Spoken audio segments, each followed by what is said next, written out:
The NFL season is here, and the Lockdown Defense Sports Network welcomes you to another NFL season. We are here to give you a front row seat to the pulse of the NFL. Join us every Tuesday night as we break down the latest news, dissect the hottest headlines, and fire off fearless predictions that might shape the future of the league. From the locker room drama to game-changing plays, we're just not watching football, we're living it.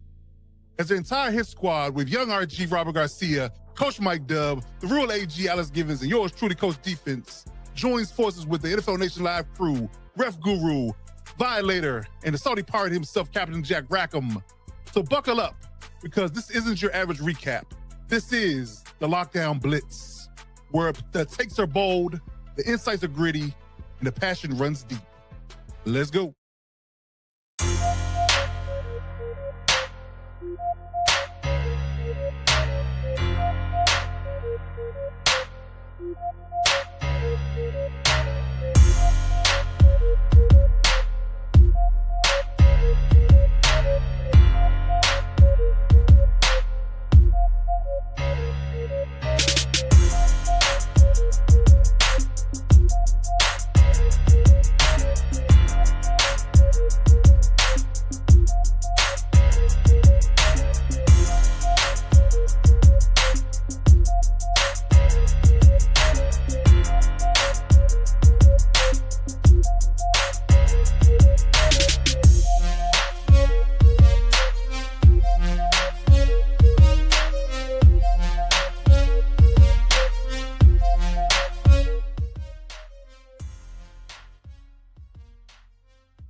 To all my heavy hitters and lockdown defenders, welcome to the Lockdown Blitz. I'm your host, Coach Defense. Alongside with me today, the hit squad, young RG Robert Garcia, the real AG Alex Givens, Coach Mike Dubb, and the NFL Nation Live crew, Violator, and Captain Jack Rackham. Gentlemen, what's happening?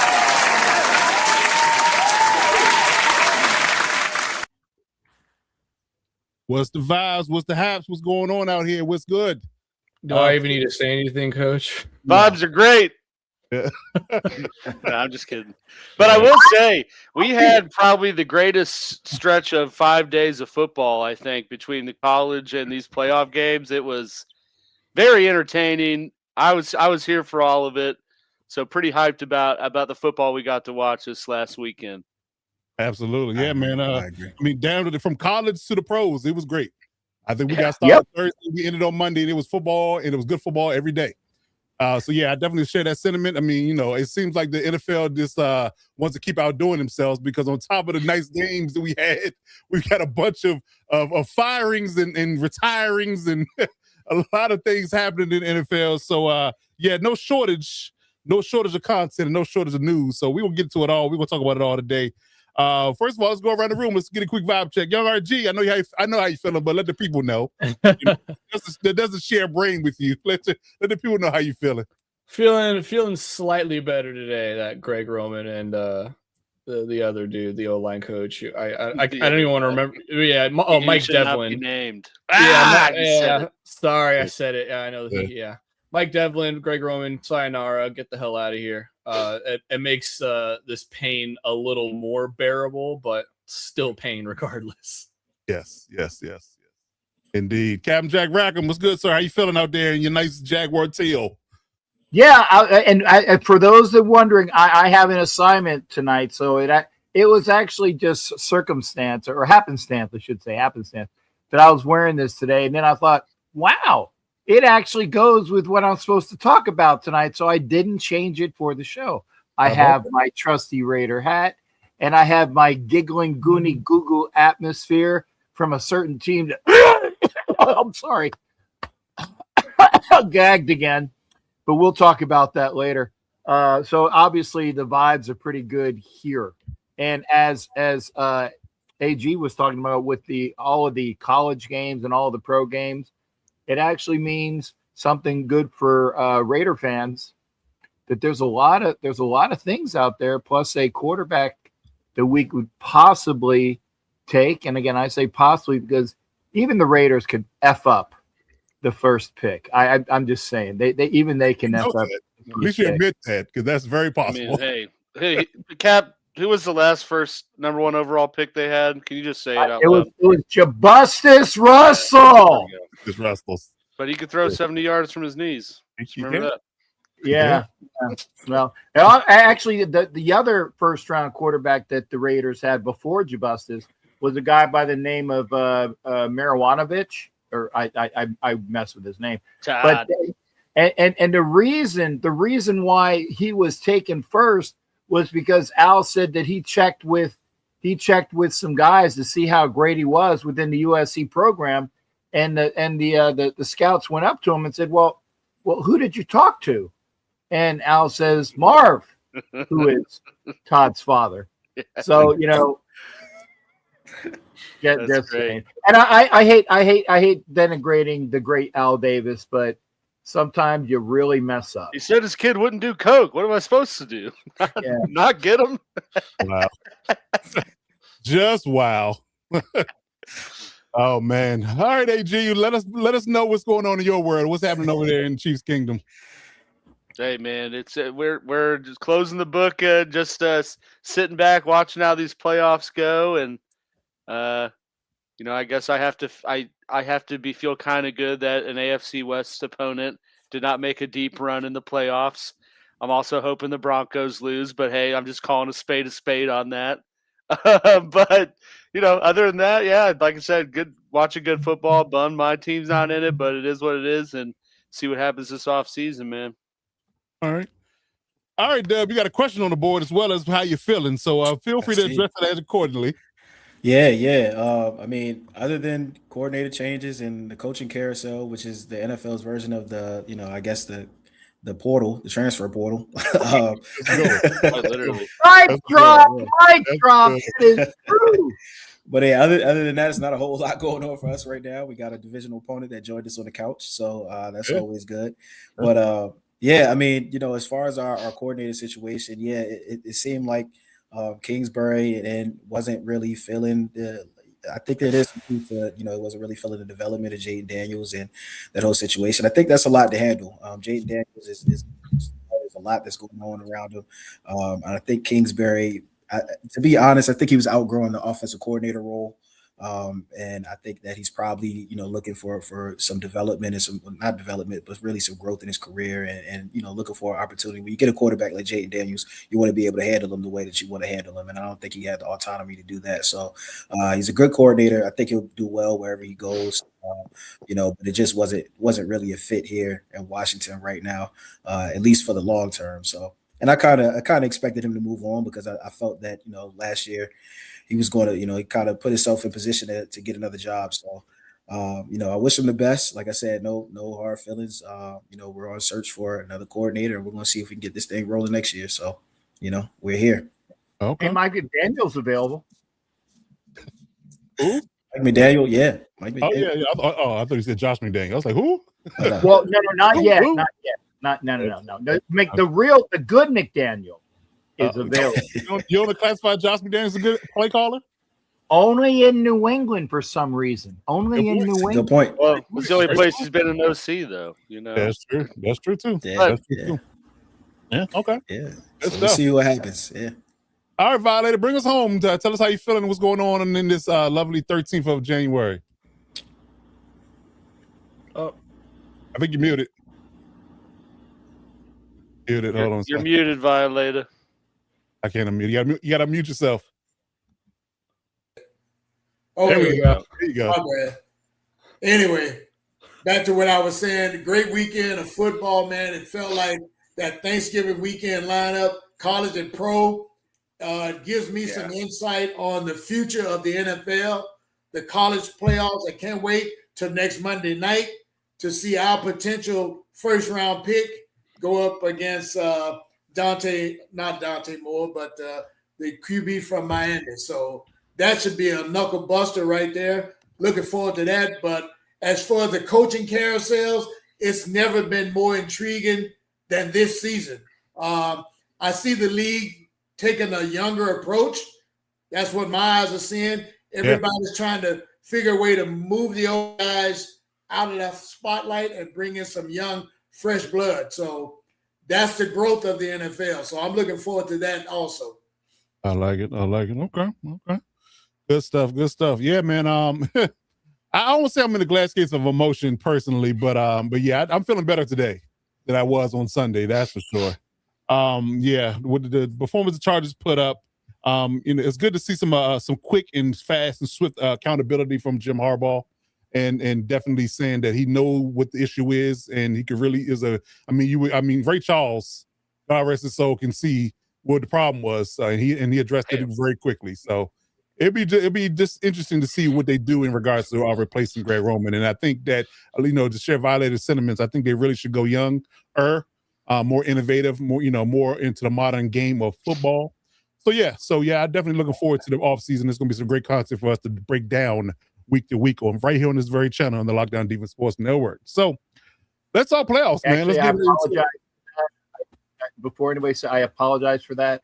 That was a horrible impersonation of Ray Stevie Charles. Wonder, actually, dude. Thank you. Now, damn it, that was my line. Oh, sorry. Jesus, man. Stop hitting my punchlines. My bad. Jesus. I miss a lot. Me working the suit, I miss a lot. I didn't even see Cap doing anything. So yeah, because you got the dark glasses on, man. It's like apropos. I got soundboards, I got chat, I got headlines, I got a lot of things going on as moderator. Yeah, so checking and a savings. He's got to move him over, There you go, exactly. So I got things going on here. So I'm not watching you intently. So I'm glad you policed yourself and said that you know. Well, as RG hit my punchline, never mind. AG. AG. That was AG, not RG. I said AG.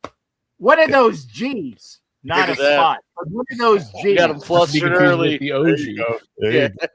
Indeed. But yeah, man. So let's do some playoff talk. Let's talk about these playoff matchups. Let's break them down. Let's get into it. So we're gonna start off our show as we appropriately do with our segment called Hit Squad Headlines. We're gonna get into some headlines and we're gonna break down the playoffs. So we're gonna get into it. So we're going to do Hit Squad Headlines. We're going to break down each and every playoff game in its entirety, and each panel member has it in their own game to break down and give you their quick synopsis on what the game was, what the takeaways were from it, and what they feel like the outcome was, and just give you overall understanding of what the game was and how did they enjoyed it. So let's start off with the first game of the weekend. We got the Rams and the Panthers, and RG. What do you think about that game? Give us your synopsis of that game and tell us exactly how you felt about it. Did it sway the way you thought it would be swaying?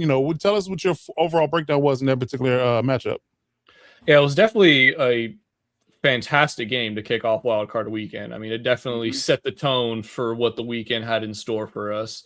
And I have two main takeaways from this one. So my takeaway for the Rams is Matthew Stafford is the MVP. And he deserves it because he had an MVP type performance in that game. Completion percentage didn't look great. Panthers defense is stingy. I mean, that is a very underrated defense. It's the reason why they're in the playoffs, if we're being honest. And they definitely gave him some trouble. He did throw the one pick, but besides that, threw for 300 yards, threw the 3 touchdowns. And he did get a little bit of help from the running game. Kyron and Blake Corum kind of split carries there, got about 50 yards each. Then Corum had 45 or something like that. Kyron had 57. So, he got enough from his running backs to produce. And Puka Nacua, man, I mean, he is just an animal. He is, in my opinion, the best wide receiver in the league right now after this season. I know Jamar Chase, I know Justin Jefferson, but with the down seasons they've had, this one is, he's definitely got the honor of it right now. I mean, he has just been insane. And Devontae Adams, first game back, had some solid reps as well. So Rams did kind of what we expected them to do, which was dominate offensively and win this game accordingly. What we were not counting on, and this is my main takeaway from the Panthers, is the Panthers showed that they belonged in the playoffs. I truly don't think, I take that back. I truly think that if the Bucs made the playoffs, they would have gotten boat raced by LA. I do not think it would have been nearly as close as it was. I think this was the right decision. And as much as we talked about it last week, as much as the NFL really wanted the Bucs to win, or at least set up, the Bucs to make it, it was not meant to be. The football gods said no, and for the good reason. Bryce Young, hey man, he looks like he can be a franchise QB, first playoff game, really didn't show any jitters. If you're just stat watching, you didn't really think he had that great of a game. 52% completion percentage, 264 passing, the 1 passing touchdown, the pick he threw, of course. He did have a rushing touchdown as well, which was, Coach, you had mentioned it in our group chat. He's got legs, and right on cue, he scrambles for that long touchdown to end the half and, really put the Panthers in prime position to still be, contending in this game.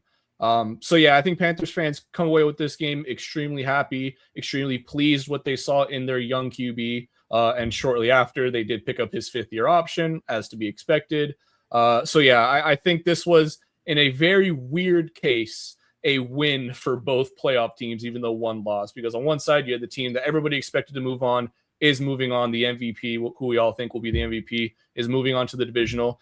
And for the Panthers, it was a team nobody expected to be here. I mean, the line was set at 10.5, so they truly did not believe this Panthers team could do anything going into this game.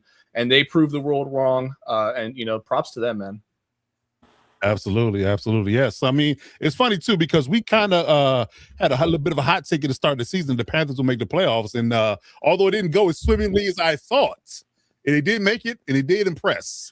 So we said worst to first, and our 2 calls were Patriots and Panthers, and they both went worst to first. They both cashed. It wasn't pretty for the Panthers, but those very different journeys. Yes. One was flying high, one was kind of teetering on the line. Yeah. It was a little rough, but yeah. I will say that actually that's a double duty on the teal. I said if the Panthers make it, they're going to make some noise, and they were about yay close. It was yay tough. close to doing it. And by the way, I actually won on that because I actually bet that they would stay within, and they did. I don't want to talk about the rest of the games that cost me a lot of effing money, but that one actually won. Yeah, we only focus on the wins and we chase our losses. That is what we do in gambling. Yeah. Well, what I need to learn is that as an old man with bad legs, it's bad to chase. Yeah. To chase. Please gamble responsibly. We do not. Yeah. Insert legal notice here. Right. I need to put that soundbite up. Our gambling soundbite. Yes. I need to load I that just up. covered it. We're good. Good job. The lawyer took care of it. We're good. Yeah, we're all right. I like it. Okay, good stuff. Legally speaking. Good job. All right. Allegedly. There you go. Another one. Another good term. Indeed. All right, good stuff. But yeah, I definitely like the Rams and Panthers. And I like what Cool Kev said. Them playing, fighting with fighting that teetering on that line and kind of keeping it very close to the vest in a sense. They can't keep doing that because it's going to get harder and tougher as the games go on. So can't keep playing with fire because sooner or later you're gonna get burned.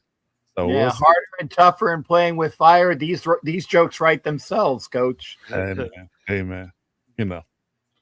So we'll see what the Rams do next round because they got a tough one in Chicago. Cold Windy City. Should be a good one. And I won on that one too.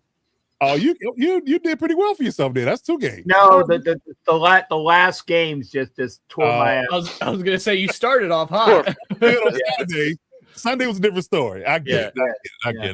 I was looking good. Then all of a sudden, it was a freight train down the side of the Alps. Man, it was horrible. In the snow. I like it. Was it all like one parlay, Cap? No, it was individual games, and then the parlay that really the one that was good was like on the first parlay I had the Bears winning, and I was like I can say I bet 54, which was like loose money, right? And then when I won that, I could have cashed out and would have won 100, and I was thinking about it, and then the second game, click, said, click, we ride.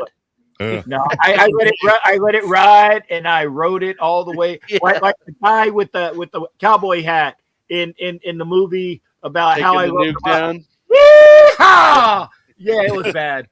Oh man. Okay. All right, good stuff. So let's move on to the next game on Saturday. Let's talk Packers and Bears. So Dub, give us your overall analysis on this particular matchup and how you felt about it, and did it go the way you thought? Yeah, well, Cool Kev mentioned before teams living on the edge. I don't know if there's any other team that's lived on the edge as much as the Chicago Bears this year, and they did it once again on Saturday. Yeah, and of course, I mean, first of all, it's a divisional matchup, so you knew it was going to be tough. Even before the game, it was a little scuffle and some going back and forth, which you love to see in playoff football. It just some excitement was going, and then the Bears came out and laid an egg in a complete first half, and almost into the third quarter as well. So they got down big early, and I mean, I have an unpopular. I don't know if I even want to say unpopular, but I have a theory about the Bears and Caleb Williams. I think they prefer when they're the underdog, when they have nothing to lose, when they backs against the wall, because then he has a chance to just ball out and, just not manage the game, just gunsling it, do whatever he needs to do, which is where they have the most success. I mean, we talked about them earlier in the season, running the ball, how important that was for them. And it just looks like Caleb Williams gets bored with that. You know what I mean? Like, like it really does. It looks like he gets bored with it. He just wants to, throw the ball around and run four birds. Yeah, pretty much be a gunslinger, and it worked for them in the second half. Partially because their young core really stepped up. Colston Loveland looked great. Luther Burden had a game. Of course, the veteran Moore. Yeah, they got some dogs on that offensive side of the ball. Defensively, I was concerned with them giving up a lot of big plays to the Packers. The Packers, their receivers stepped up finally. We saw a big game from Golden. We saw a big game from Watson, aside from, almost the bonehead fumble at the goal line, which could have been disastrous, but they recovered it.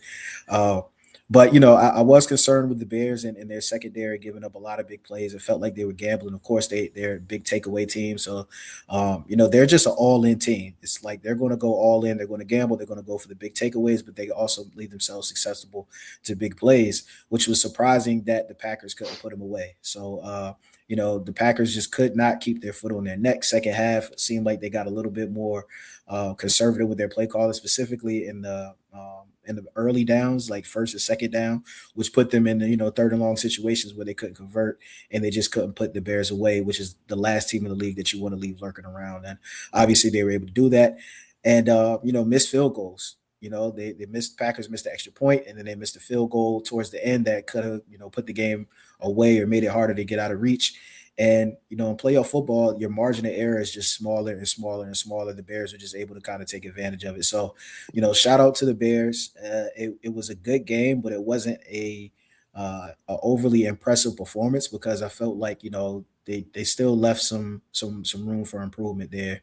They're a young team, of course. Ben Johnson is, he's been around for a little while, has experience with a similar roster at Detroit. So maybe he'll find a way to put things together. But I think it's a tough matchup for them going against the Rams, and they're going to have to fix some of those mistakes, some of those turnovers, and definitely not get down in a big hole like they did this past week.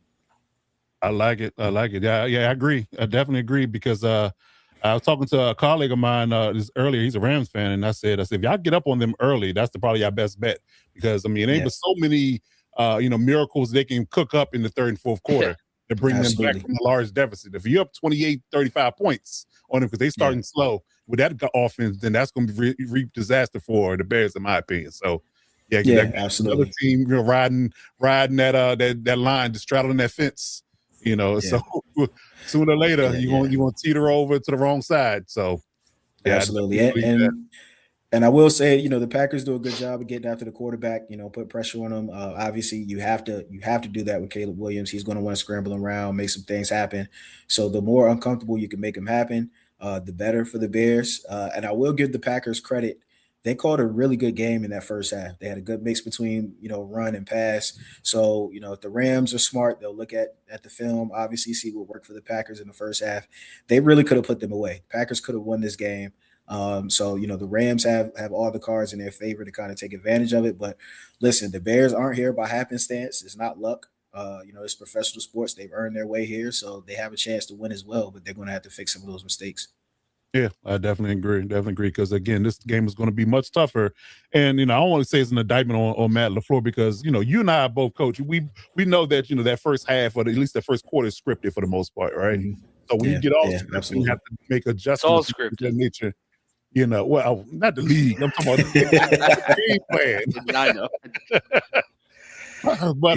But yeah. So once you get off script, and what you do after that, is indicative of how well you coach in game. Very important. Very important. Very so I important. think that's that's why people are kind of questioning Matt LaFleur at this moment because of how well or underwhelming he was in the second half and making his adjustments and making calls. So something to keep an eye on. But overall great game. Yeah, great analysis. Great analysis. Appreciate it. All right. So let's move on. Let's talk about the first game of the Sunday docket. Let's talk about Bills and Jags. AG. So what do you got for this game? What was your takeaway from this game? Bills finally got a road victory for the first time, and some people weren't even born last they want to be right. Since the Cretaceous period. What in this millennium, I'll tell you that much. What in this century? So what is your takeaway from this game? How did you feel about it? What was your overall breakdown here? I think, my biggest takeaway from the game, and shamelessly, I will admit I wanted the Jags to win. I think a lot of us were probably rooting for the Jags. But money-wise, definitely. Money-wise, definitely. Hey, there we go. But I think the big takeaway is that, going into the playoffs, I said I think the Bills could be a dark horse in the AFC side of things because they have experience. They've been there before compared to these other teams. And I think that was kind of the driving point at the end of that game, that the team that's been in these types of situations before, albeit frankly on the opposite end of it, finally did it to another team to some degree in going down and scoring late in the game and somewhat closing it out. That's kind of, like I said, I mean, the Bills did what they needed to do when it needed to be done. They still played crappy run defense, pretty crappy defense overall, but they got turnovers when they needed to, and Josh Allen was Josh Allen when he needed to be. Controversial terse pushes or not, they still were moving the ball and putting points on the board when they needed to. And at the end of the day, I think experience is what won them the game because, watching the first half, like Jacksonville, it seemed like a pretty dominant game from Jacksonville standpoint on the offensive side of the ball. They were running it a lot more, using Tootin and ETN, and then just kind of went away from that when it really wasn't like the game script wasn't calling to go away from the run. And I think that's kind of where the experience came in, and Cohen trying to probably do too much or over analyzing too much stuff, kind of like, the mystique. I think, Coach, you've talked about it before, like the mystique the Chiefs would have of like, oh, this is the Chiefs. We got to do this to go that extra mile and score. Well, the Bills are the Chiefs in this playoff scenario. They're the ones that have been there and been right there. So I think some of that mindset was like, what do we got to do extra to keep Josh Allen from winning this game? And they got too cute with it at the end, and it kind of blew up in their face. But, similar to what RG said about the Panthers, I don't think the Jags can really be like, too upset. Like, yeah, they lost. They were the higher seed and lost a home playoff game. But, I mean, they pretty dominantly won the South Division when it's, they haven't really been in that situation for, many years, and, have a new coach, seem to kind of turn the page on Trevor Lawrence a little bit. And I think have the pieces in place to, build from that end. So whatever moral victory there may be in a playoff loss, I think the Jags, got that like the Panthers did. But yeah, Bills is just, I think business as usual for the playoff Bills that we've normally seen. And Josh Allen was him when he needed to be him. I like it. Yeah. Yeah. Go ahead, RG. I think I will say this. I called it. Before, when we were doing our predictions last week, I said the only way the Jags lose this game is if they take the ball out of their running back's hands and have Trevor Lawrence try to lead you to a victory. And what does he do? Yeah. Throws 2 picks and essentially ended the game on the first play of that drive that he had a chance to go down, at least get in a field goal range with Cam Little. Duke can hit it from fucking, oh shit, my bad. Yay. Not on Patreon, RG. Relax. My fault. Damn. Cool. Duke can hit it from 80. Comment. Damn. So yeah, I just want to say I called it. Jags, don't hate me for it, but I saw this coming. Looking at the box score, I was like ETN only had 10 carries whole game. Tootin had 4. And what are we doing? Tootin had 4 carries for 51 yards. What? He had 3 carries back to back to back for 47 yards, and they're like, yeah, you're going to get the ball one more time after this. That's too good. Stop. I truly blew my mind. Oh yeah, when like I said, saw that. I that's the experience part. I think that came in and tried to overanalyze how do we beat the Bills, and ignoring the fact that hey, we're a dominant run defense, we have a great run offense, and we're at home. Let's take advantage of it. There you go. Yeah, getting too cute will get you sent home. That's for sure. Yeah, you'd rather win ugly than lose pretty. Ain't that the saying? Dance with who brung you. It's a lesson in life, y'all. I'm saying. Unless Bill Callahan says it before the Super Bowl. Yeah, no. No. So it's and I was going to say, I know Violator knows that. Yeah, except then. Duval. Duval. That's funny. These are savage. Yeah, no, but I mean, a little bit. They earned it a little bit. They earned it a little bit. So hey, they got to take their lumps just like everybody else, right? Oh yeah, you did get sent home. So yeah, and we'll talk about a little bit later what they should do in the offseason to get better. But yeah, I think I would say they should give a little bit of a moral victory too, because like you said, they haven't been relevant in quite some time. I think Leon Cohen has this team trending in the right direction. Just got to understand the quarterback a little bit better. As long as things are going right and you have a good balanced offense, he's money. But when you got to rely on him too heavily right now, yeah, he can go off the rails. So we'll see how things shake out in 2026 for him. But yeah, things are looking up for Jacksonville. Hopefully. All right. So let's get into the next game. Let's talk about the middle game of the docket. So we got the 49ers and Eagles. Yeah.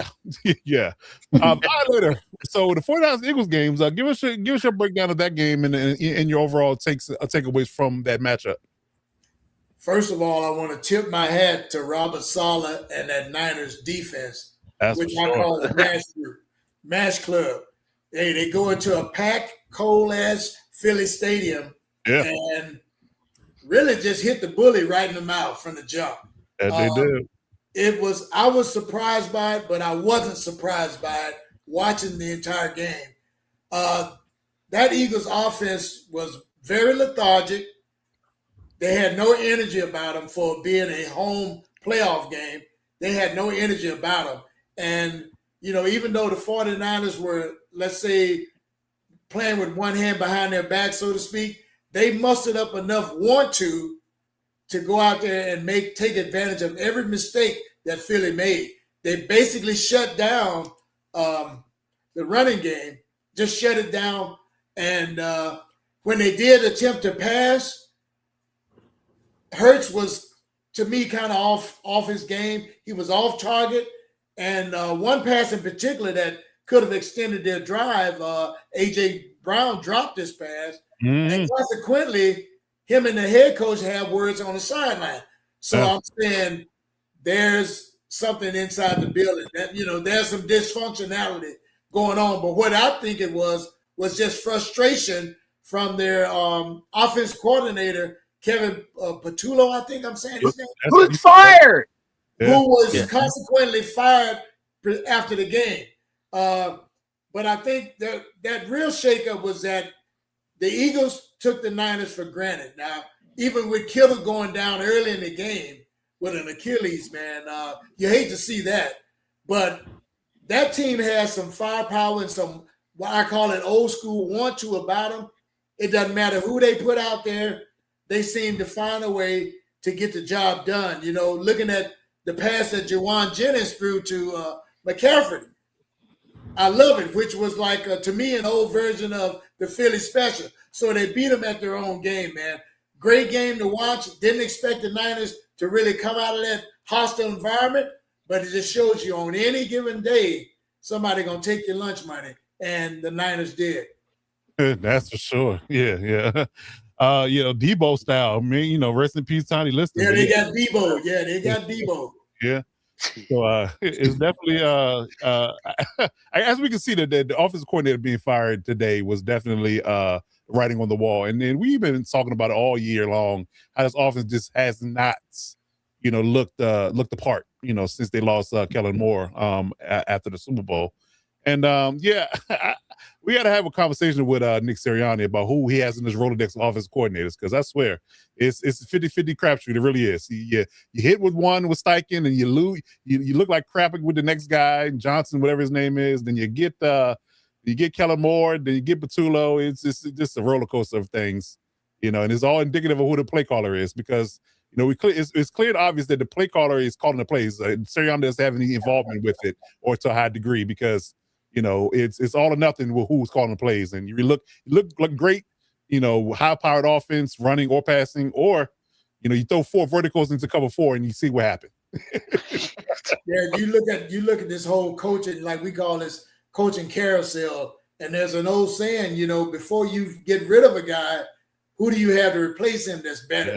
Yeah. And a lot of these teams are going to be like pissing in the wind this all season, hoping that they nail it with whoever they hire to replace all these exited coaches. So it's going to be interesting to watch.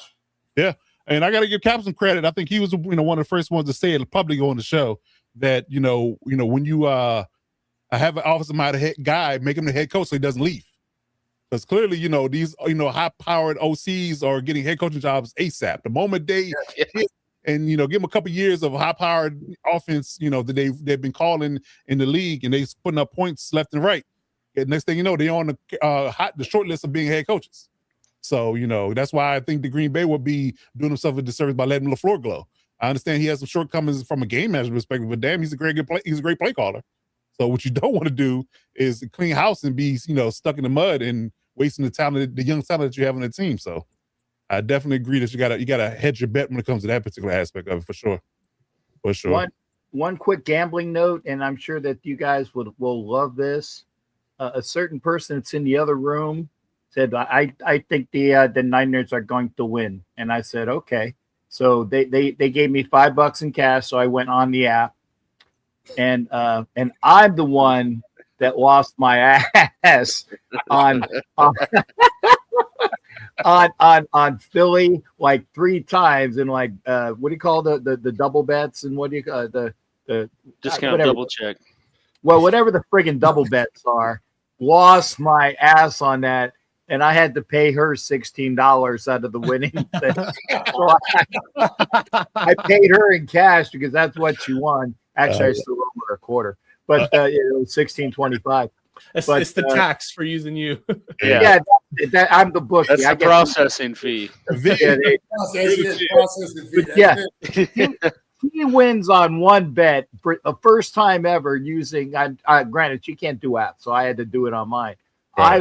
I think I lost 150 on that game alone. Oh, damn. Brutal. Yeah, it was. I was counting that. I was like, yeah, boy, and then like, suck. You saw that red come up after them games. Like, damn it. And that is how an addiction is born. Indeed. Hey, like I said, I can't. I don't have the legs to chase shit. So that was done after that. So, yeah. Indeed. Okay. Cool, kid. That's hilarious. Oh man. Okay. So good, great breakdown, Violator. So we'll get into the primetime game on Sunday night. Chargers at the Patriots, and where do we begin with this particular aspect of it? It's not much to talk about, really. I mean, it was just a complete and utter defensive showing by both teams. Ironically, I mean, if you want to give credit to both teams, defense played great, on both sides of the football. It's just that one team left their offense at home, and one team didn't. So that's really what it broke down and boiled down to. And then, them being at home, having that home field advantage, and Jim Harbaugh making an uncharacteristic decision to not kick the field goal when they got a turnover early in the game, spelled disaster in a sense. I don't want to say the writing was on the wall then, but that goes back to the conversation about AG just had about making different decisions in the playoffs that you don't normally do. Because the rule is, and this is from a coaching perspective, this is from my rule that I was taught in my coaching journey, and anybody else that has, come up through the ranks here in the last few years, you take the points in the first half. You don't chase points in the first half. You don't. No. That's a Cardinal saying. I don't care if it's the playoffs, regular season, preseason. You don't change points in the first half. You take the points. Especially if you force a turnover on their first drive. You know how demoralizing it is for the other team when you get points off turnovers. So you got to keep the field. Yeah, you always take points unless the situation calls for different. I mean, I don't know why you wouldn't. and it's late in the game. If you're down, in the first half, you still have the opportunity, more opportunities to come back. So you still don't really chase points in that space because, again, you're going to put yourself in more of a hole if you chase it and don't make it. So that was problem one for us. And then just the fact that, the line was, folding, faster than church chairs at the Sunday service, in every case that you can name, and this was the active team that we wanted to play. We wanted to play them because we weren't scared of their pass rush, outside of what the Jags had, what the Texans had, what Broncos have. You wanted to face the team as your first matchup because they didn't have the vaunted pass rush. But guess what? The blueprint in the diary was out on Greg Roman. They know that he doesn't have sophisticated passing schemes. One, he doesn't have quick developing routes. Two, so if you play man coverage and your line is terrible. Three, so if you play man coverage and to delay the ability for the receivers to get open, 1 or 2 seconds, guess what? The line is going to collapse. Justin Herbert's going to have to scramble, get out of the pocket, and try to make something happen. And quite frankly, they did a lot of great cage rushing for him. He didn't allow him to break containment a whole lot either. He couldn't step up because Milton Williams and company were just beating the hell out of Becton and Bozeman all night. So it was just a recipe for disaster. They took the Texans blueprint from last playoff game and this year's regular season game and duplicated it. Now, they didn't have the personnel that I believe that the Texans have, but they did a great rendition of it.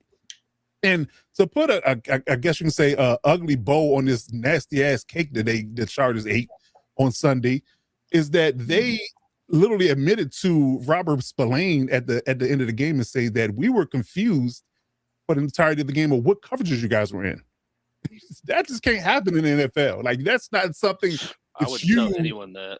I would know. I would not admit that. First and foremost, I knew what you guys were doing the whole time. First of all, they play a lot of man coverage, so there wasn't a whole lot of guesswork there in the beginning. So they play a lot of man coverage, so there wasn't a whole lot of guesswork as far as zones. But when they were in zone, so if you can't glean or understand a little bit of their schematics from 17, 18 games they played in the regular season that you have film on, what are we doing here? Did you watch film at all? That's an indictment on the coaching staff in that space as well, because again, how do you not know what they're doing? It's like you're completely blindsided. You've never seen this team before. It's the first game of the year. There's a whole new regime, whole new coaching staff. You don't know what they do. You can let that excuse fly then, but you can't let it fly in the playoffs. You just can't. You just can't. So, of course, that was the result of the game. But again, outside of Drake May scrambling, he didn't have a great game, but they did enough with the offense doing nothing from the Chargers' perspective to win the game. That's what happened. I mean, a 16-3, game when again, it wasn't a whole lot of scoring, but in the same breath, they didn't need to because the Chargers couldn't do anything at all throughout the entirety of the game from offense perspective. Couldn't run the ball, couldn't pass, just couldn't do anything at all. And that's what happened. So salute to the Patriots, get to the next round. But I will tell them, as a quick note, they're going to have to play a little bit better in the next round too, in order to advance, because the game they got to play next, get ready for that, because it's not going to be pretty. You think the Chargers defense was bad? Yeah, that Texans defense is going to be really, really ferocious and getting after you. So we'll see. To your point, Coach. So I guess you can say that having all those wins and being the lucky team actually didn't come back to bite them in the ass, right, Coach? That you were kind of saying that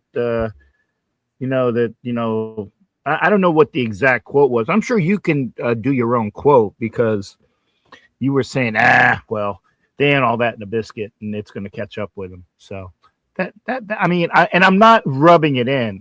Actually, the only thing I'm rubbing right now is my friggin' hamstring. But the is that what they're calling it?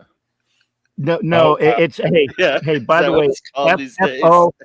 For those who do not know, since you guys are laughing at me, I have a big nasty cramp, which is why you see me grab that mustard, and I went off camera because I am not in a very good mood right now because it hurts like a bitch. But going back to the game, and again, I'm not rubbing it in as much as I said. Hey, it was a fantastic game. I was happy with the results, as I'm sure Mr. Gibbons was. But one of those things where I actually did predict last week. I said, no, I think the Patriots got this one, because you got the home crowd. You got a team that is just doing it all this year in the good spots, and I just felt it, and I was glad that I was right on the one game that I didn't bet. By the way, How about I'm that? shocked. Yeah, I'm very shocked. Just your normal, disdain for the Chargers. I'm sure you would have bet against them, but I mean, overall, I think that again, the issue was what I started about. What was wrong with my take last week, and how I described the game playing out is the fact that again, what Greg Roman's play calling. You have to you can't keep doing the same thing, expect different results. It's the definition of insanity. It's why he doesn't have a job right now. Because again, you looked at the second half of it when they moved the ball a little bit, although they couldn't cash in the red zone towards the end of the game. Short quick passes when they were playing zone worked swimmingly. If you'd have did that and at least kick field goals, you kept yourself in the game and with opportunity to win it at the end. But you decided that you wanted to run these long, elongated, passing concepts that weren't going to get open because you didn't have enough time. Your O-line is the worst in the league. It actually is the worst worst O-line in history, which is something I don't want to be known for if I'm a team. I don't want to be any part of being a player on a team that had the worst O-line in the history of the league. And from the time, or at least from the time I've been living. So again, we didn't expect the line to completely fall apart. We didn't expect Greg Roman to call a completely shit show of a game. So yeah, I mean, it all fell apart. And again, that's why the O-line coach and him are looking for jobs right now. And I wouldn't hire him if I was desperate and homeless. So that's just to your point, Coach, about watching film and what film did they watch? They were watching last year's Chargers Patriots game film because that's what Greg Roman trotted out there, and he thought they were playing the Patriots of last year. And that was a whole different coaching staff. Completely different coaching staff, completely different roster. That's a rookie Drake May. I mean, yeah, you get that turnover to start the game, and your play call within the 10 is scramble, design QB run, scramble. Those were the 4 plays that essentially happened because the routes were atrocious. You have receivers running in the same zones, not getting separation because it's just the most basic route concepts possible. No imagination, no innovation in the offense, just as vanilla as it could get. I thought I was watching a preseason offense out there. Yeah, exactly. And again, how do you have that type of performance or have that type of intel with 17, 18 games of film on this particular team? You don't watch the film from last year when there's a completely different regime. You watch film from this year and get their tendencies from this year. Because they definitely were doing that to you. Not as if the blueprint wasn't out on Greg Roman already from last year and he didn't do much to change that narrative. But again, if you want a complete and utter synopsis of what the team's doing currently, you watch current film. I mean, I thought it was, simple logic to me. But again, I'm not going to belabor the point. I mean, I'm going to cover this on the Lecture Shop podcast, shameless plug. So check that episode out for tomorrow. But, and I'll break this down in depth and what we're going to do about Greg Roman's replacement. But yeah, just a complete and utter travesty. And I'm glad that Jim Harbaugh learned from his mistakes and didn't remain overly loyal to people that weren't serving him. And he got rid of him in due time. So. Hey, Brendan Carroll is available for your offensive line, by the way. I don't want anything to do with anybody from the Raiders, sir. Anything to do with anybody from the Raiders, especially with last name Carroll. No, thanks. I just had to say, if you think your offensive line coach was horrible, at least he had credentials. I'm just saying. That credentials is falling apart at this moment. But anyway. So, all right, so let's talk about the last game of the weekend. Texans and Steelers. Cap, tell us how you felt about this game. What was your overall takeaways in your analysis of this game, and how do you feel like it went? Well, okay, this is my impression of Stroud with the football. Yeah, you ain't lying. You ain't lying. I'm just saying. And he played great when he needed to, but honestly, if it wasn't for the Texans defense, as we've alluded to several times in this show, which scored not 1, but 2 defensive touchdowns at the very end to lock up the game, this game was touch and go and whatnot. And it was, I mean, honestly, it was, can I say it was boring? Yeah. It was boring. It was. I mean, and that's not me being mean. It's just that, Yeah, I mean, it was a defensive ho-hum game, but it was a fun That's how defensive most Steelers games are. I like though. defense ho hum though. I like defensive ho hum. Yeah. Sometimes. I mean, it was good for that respect, and thank God they had the 2 defensive touchdowns at the end, which spiced it up.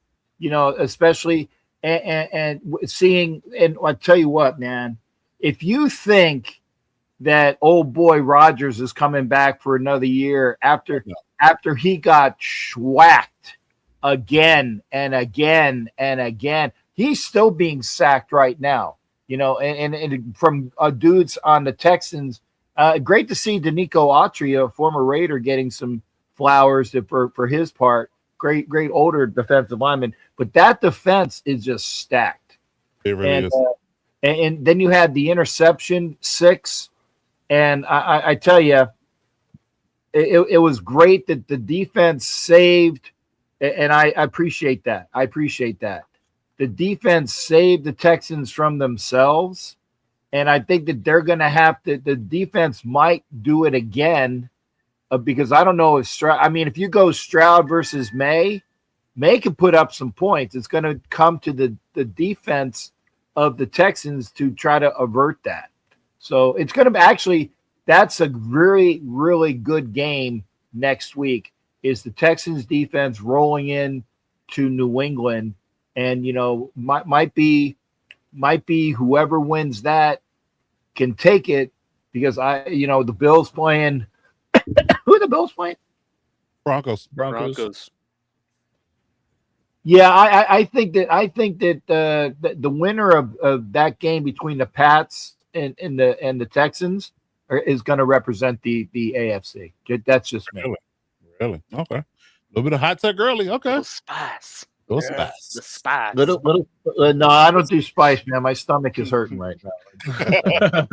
To piggyback off Cap, what I noticed from that game is that the Texans came out with running the ball, moving the ball, and they were doing it effectively. But then, like we said, they went and got cute and tried to change up and go with a passing game, and they weren't successful with that.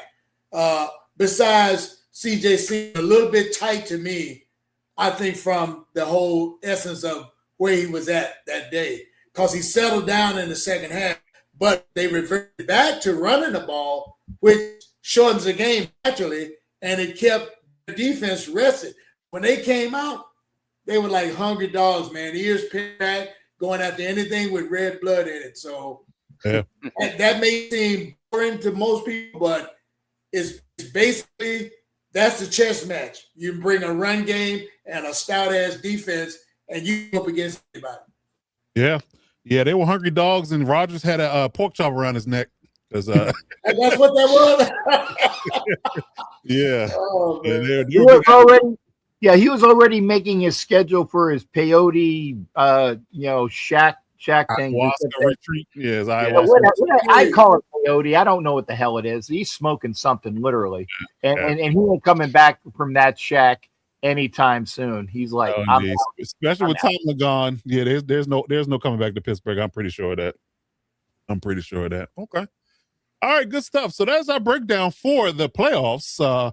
And so the divisional round is going to come up, and we'll get to those predictions here in a little bit. But I want to get into another topic here in regards to teams that were eliminated. So, teams that were eliminated obviously have some thinking to do, and some teams, like the Chargers, have already made some changes, wholesale changes in regards to their outlook for next year. So let's talk about a segment called "Where do they go from here?" So what are these fallen teams going to do coming up in the offseason to, air quote, make themselves better, give themselves a better showing, maybe allow themselves to have a better performance and go further in the playoffs next year. So we're going to go through each team, and each panel member has a team assigned to themselves. So we'll run it back with Cap right now and talk about the Jaguars. So what do you think the Jaguars need to do in order to improve from their performance from 2025 going into the next season? Thanks for that. And again, look, this is the teal. This is why I wore it. Okay, it double duty. I'm talking about the Carolina Panthers as well. But honestly, wow! If it hadn't been for, was it Jacksonville Jesus effing up in the end, and kind of choking in the end, throwing picks. And I just think that he needs that extra receiver, because you saw what Captain Kirk did when they got rid of him and he went over to the Texans. Okay. And he was that receiver on that team last year. That's who Jacksonville got rid of, right? So they obviously got the Hunter in the draft, and he's going to be something which they can build on next year. And I tell you what, if he's smart, he will pare down to say, I'm going to be a wide receiver. Okay. Yeah. Or if he says, I want to be a cornerback, but don't do both, Hunter. Don't do both. Okay. Even though your coach did it in the pros. Yeah. Even though your coach did it in the pros but he was still mostly a D-back. Okay. He went in and did some things. They need that extra wide receiver in Jacksonville. They said, because they're needing that guy. And they got, the capabilities to do that. They have a great running game, which they need to use and continue to use. What was it? Etienne and Tootin, I believe, are the two gentlemen that are doing it. Yep. When it works, that's the old expression. If it ain't broke, don't effing fix it. Yeah. If you're running it down their throats, take the ball out of God's hand or Jesus's hands. Okay, sorry, God, I didn't mean to get you on now. Jacksonville Jesus, take it out of Jacksonville Jesus's hands on a running play. That's most that he should be doing, because he does have the capabilities, Lawrence, to throw the ball. But I would just I would do the old remember the Titans, like old Denzel said, just keep running that draw. It works. It's like Novocaine, just give it some time. And then when they're not expecting it, then he can also be sunshine, just like in that movie, and then throw it over the top when need be. But they should be primarily a running team that sets up the pass. And I think that Cohen will do well with the Jaguars. He did well with what he did with Baker last year in Tampa Bay. He's going to refine Sunshine a little bit better, or Jacksonville Jesus, pick a name. But they will be just as good next year. And I know that they were kind of like, wow, they came out of that division like a shot, and nobody was expecting that. But all they have to do is continue to do what they did this year and build on it, okay? And Cohen is a very good coach. You got him at the right time. But you know what? Run the friggin' ball. Get another receiver.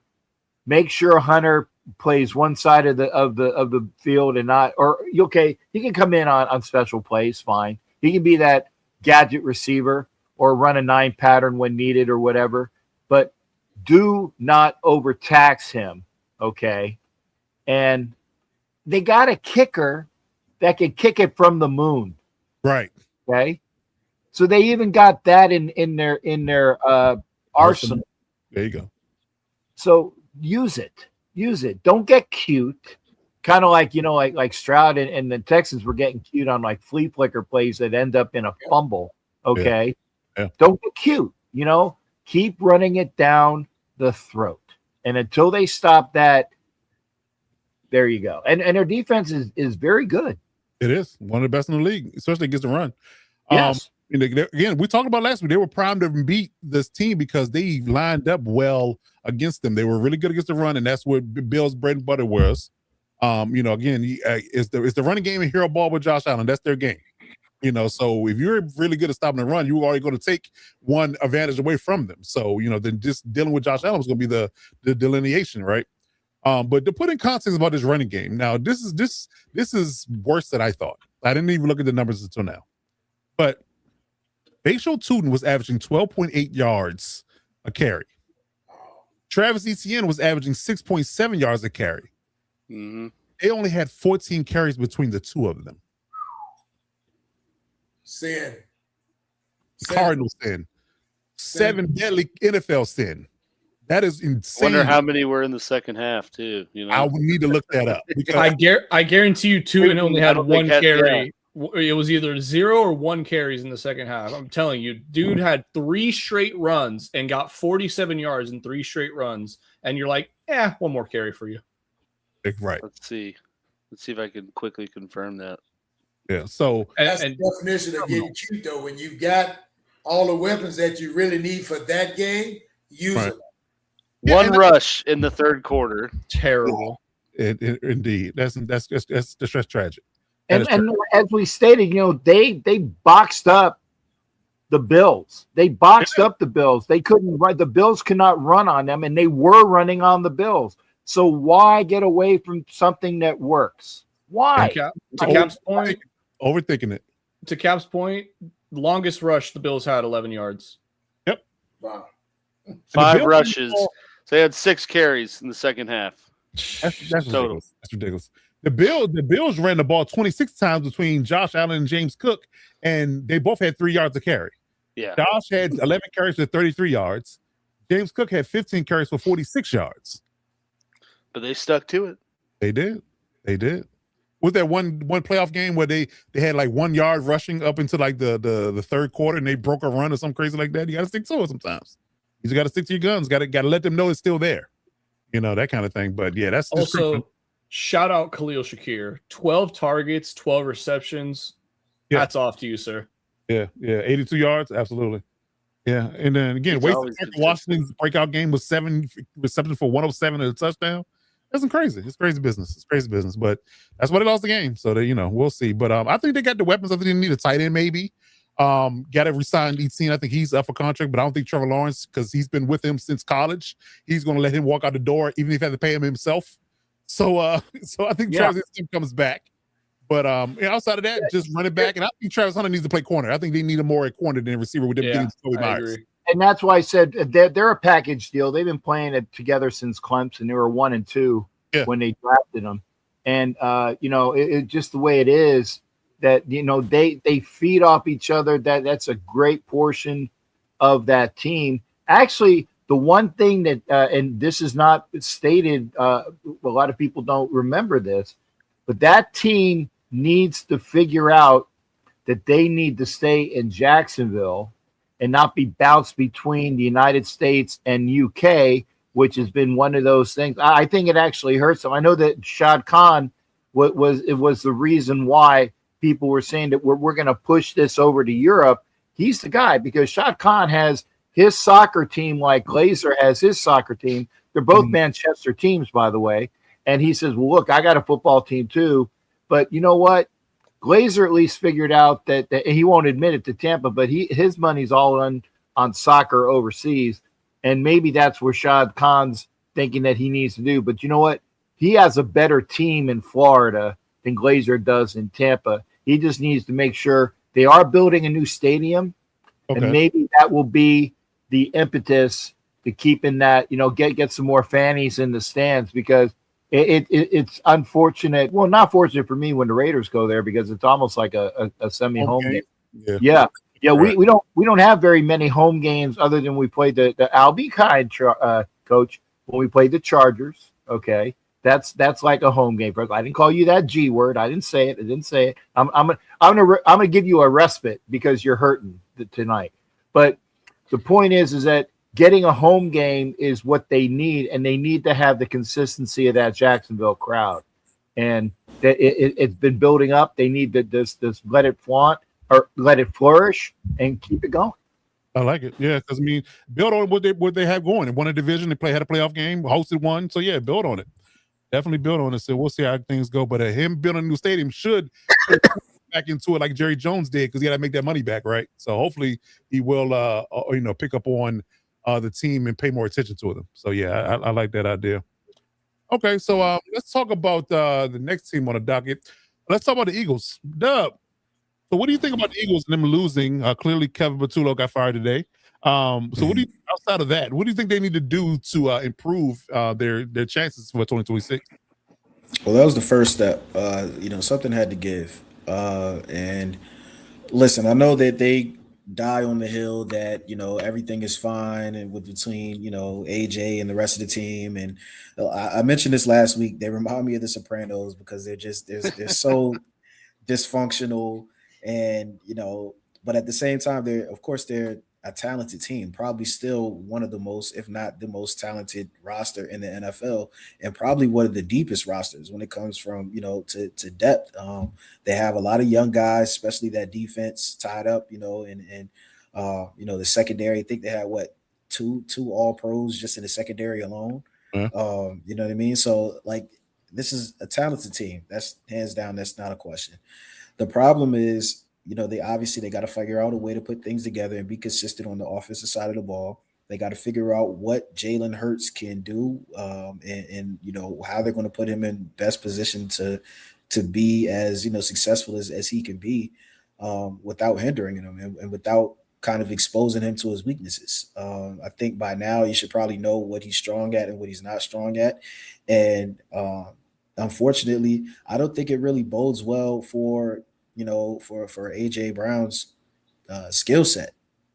When they're the most successful, he's getting the least amount of targets, and that's not an indictment on his ability, and not to say that he's the reason behind it. I just don't think it's a good fit, for his skill set. Okay. I really don't. And the thing is, I mean, if he's okay with his career going this way, then sure, he can make it work. But clearly, there's been some type of dissension. There's been some type of disagreements. There's been, that last year they brushed it off about him reading a book and all that. I don't care what anybody says. You don't pull out a book in the middle of a football game if you're not, that I don't care what anybody says.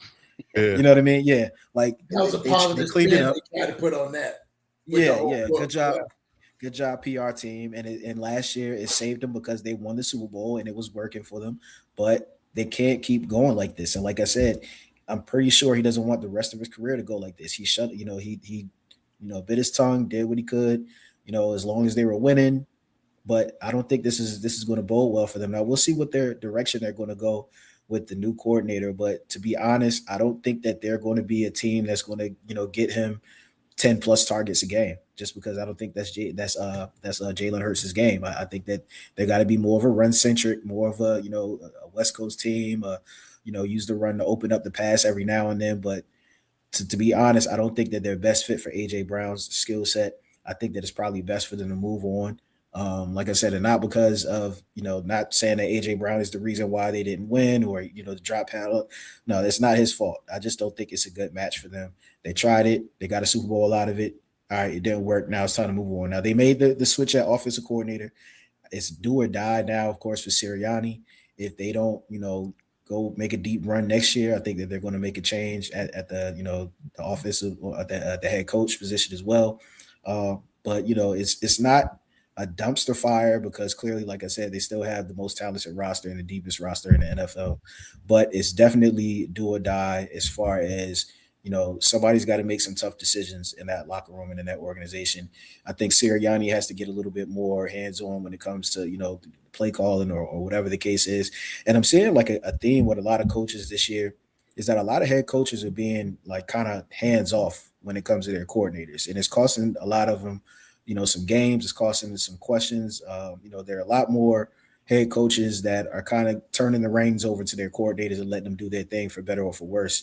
And I think that was the case in Philadelphia. So next year, if Sirianni doesn't step in and be a little bit more, assertive as far as, calling this game or putting his team in situations where he knows they're best fit, then we may see him out of a job, sooner than later. So, the Eagles have some things to work on. It's very reasonable that they could turn this around and be right back in the Super Bowl. The same thing happened to them 2 years ago. Right. Where they could easily turn around and be right back in the Super Bowl next year. So, if I was an Eagle fan, I wouldn't be panicked, but I would have to see some type of urgency as far as, the head coaching starts there. But to be honest, I think, maybe they have to explore what's going to happen with AJ Brown. And I got to keep saying this because I know the first thing that everybody's going to say is, why trade somebody? It's not an ability thing. It's not because, he's not good and not producing or anything like that. I just don't think he's best fit for what the rest of their personnel is, specifically Jalen Hurts. I don't think that they're an aired out team. I don't think you can feed him as many targets as he needs to get fed or as he deserves to get fed for his skill set. So, let's see what New England's talk about. Let's see what some of these other teams are talking about. Maybe they can get some good, prices for him. As a Commander fan, I don't want to see it, but Of course. Just you know what I mean. But just calling it how I see it, I think that they probably should explore, moving him and just finding a better fit. Piggybacking off you, Coach Dub, what I noticed about Philly in that game was that you don't see Hurst using his legs as much, so he seems more robotic to me as he operates, and that was kind of like throwing the offense in some kind of a funk. It was almost predictable, to be honest, and they were determined to shut down Saquon. Saquon. Yeah. They were determined to shut him down. So then you got the tight end out there making some catches. But like you said, when it comes to feeding A.J. Brown, he's like a high, not high maintenance, but you got to feed him a lot. And he's not in the right offense for that. I could see him flourishing more in Buffalo. Oh. Yeah, maybe. Yeah. For sure. Not a bad take. Yeah. That's not a bad take. Yeah. Plenty of targets to go around there. Yeah. But does he have a chick like Cardi B to go with him too? Oh Lord. Not yet. Yeah, not yet. Give him some time. Yeah, just wait. Yeah, I mean, they're out there. You got some commercials this year, so we got national exposure. It's just a matter of time. Yeah. Right? Two things from the Eagles game that I had. Now, did y'all realize that Jalen Hurts has had 4 offensive coordinators in 5 years as a starter? Yeah. Mm-hmm. Yeah. That's crazy. Yeah. That's crazy. Number one, it's hard to get continuity and build chemistry with you keep changing offensive coordinators every freaking year. That's one thing. And if Nick Sirianni is smart, he would be very careful about who he chooses the next OC, because if you think that you have a longer runway because you won a Super Bowl, ask Doug Peterson. Yeah, right. Yeah, there you go. Not in Philadelphia. Some cities maybe, not in Philadelphia. Right. Ty Roseman will make no bones about moving off of you if he feel like you're not going in the right direction. So yeah, absolutely. Definitely that. Especially with all the talent that they have amassed. Oh, absolutely. You don't want to waste that talent because again, you can't and pay all the money. Yeah, right. Tied up in it. I mean, they have to. Yeah, they got to be successful now. Hell, it's definitely a win. I was going to ask. Ironically, you brought that up, but I was going to ask to the panel. I mean, how much of this, how this season went, how much of that blame falls to Jalen Hurts himself? Because I mean, he's had plenty of games where he's not completing passes in whole halves of football. I mean, you got LaShawn McCoy dropping, probably for some clickbait, but dropping on his podcast that, he talked to people in the building that said part of what the problem with their offense is they can't do exotic stuff or all these audibles because of Jalen Hurts. So it's like, does some of that fall to him, kind of like we saw with Carson Wentz when things were going bad, or, Nick Foles? I mean, the quarterback has to wear some of that, in my opinion. But I mean, again, back to my point about he keeps changing coordinators. How do you get, really, really comfortable in the offense when it keeps changing? I know, I get that, but at some point when you pay someone over $200 million to play quarterback, you should expect there should be at least a baseline of stuff you can get out of him on a game-to-game basis. Return on investment, yes, sir. Yeah, ROI. ROI. There we go. I get it. Yeah. I get it. Now here's something that I'll throw out. They can go, as my new hat says, they can go get Kyle Schwarber. Oh Lord, to throw some bombs. What you got, Dub? What'd you say, Dub? No, I was going to say, in the event that, and this is just a name I'm throwing out there, in the event that Cliff Kingsbury doesn't get hired for a head coach, I'm curious, if they would, if Philly would try to make a run at him. They would. That's addition by subtraction and the side. You know what I mean? And it's a mobile quarterback. There's a lot of different, situations that you would throw out there. But I don't. And I heard what LaShawn McCoy said. I don't know exactly what he meant by, audibles, if he means that it's a concept thing, like Jalen couldn't get the concepts, or is it that he can't make certain throws? Yeah, I don't know exactly what he meant by that, but I don't buy it if it's talking about like he can't understand the concepts or he can't grasp the concepts or it's a mental thing.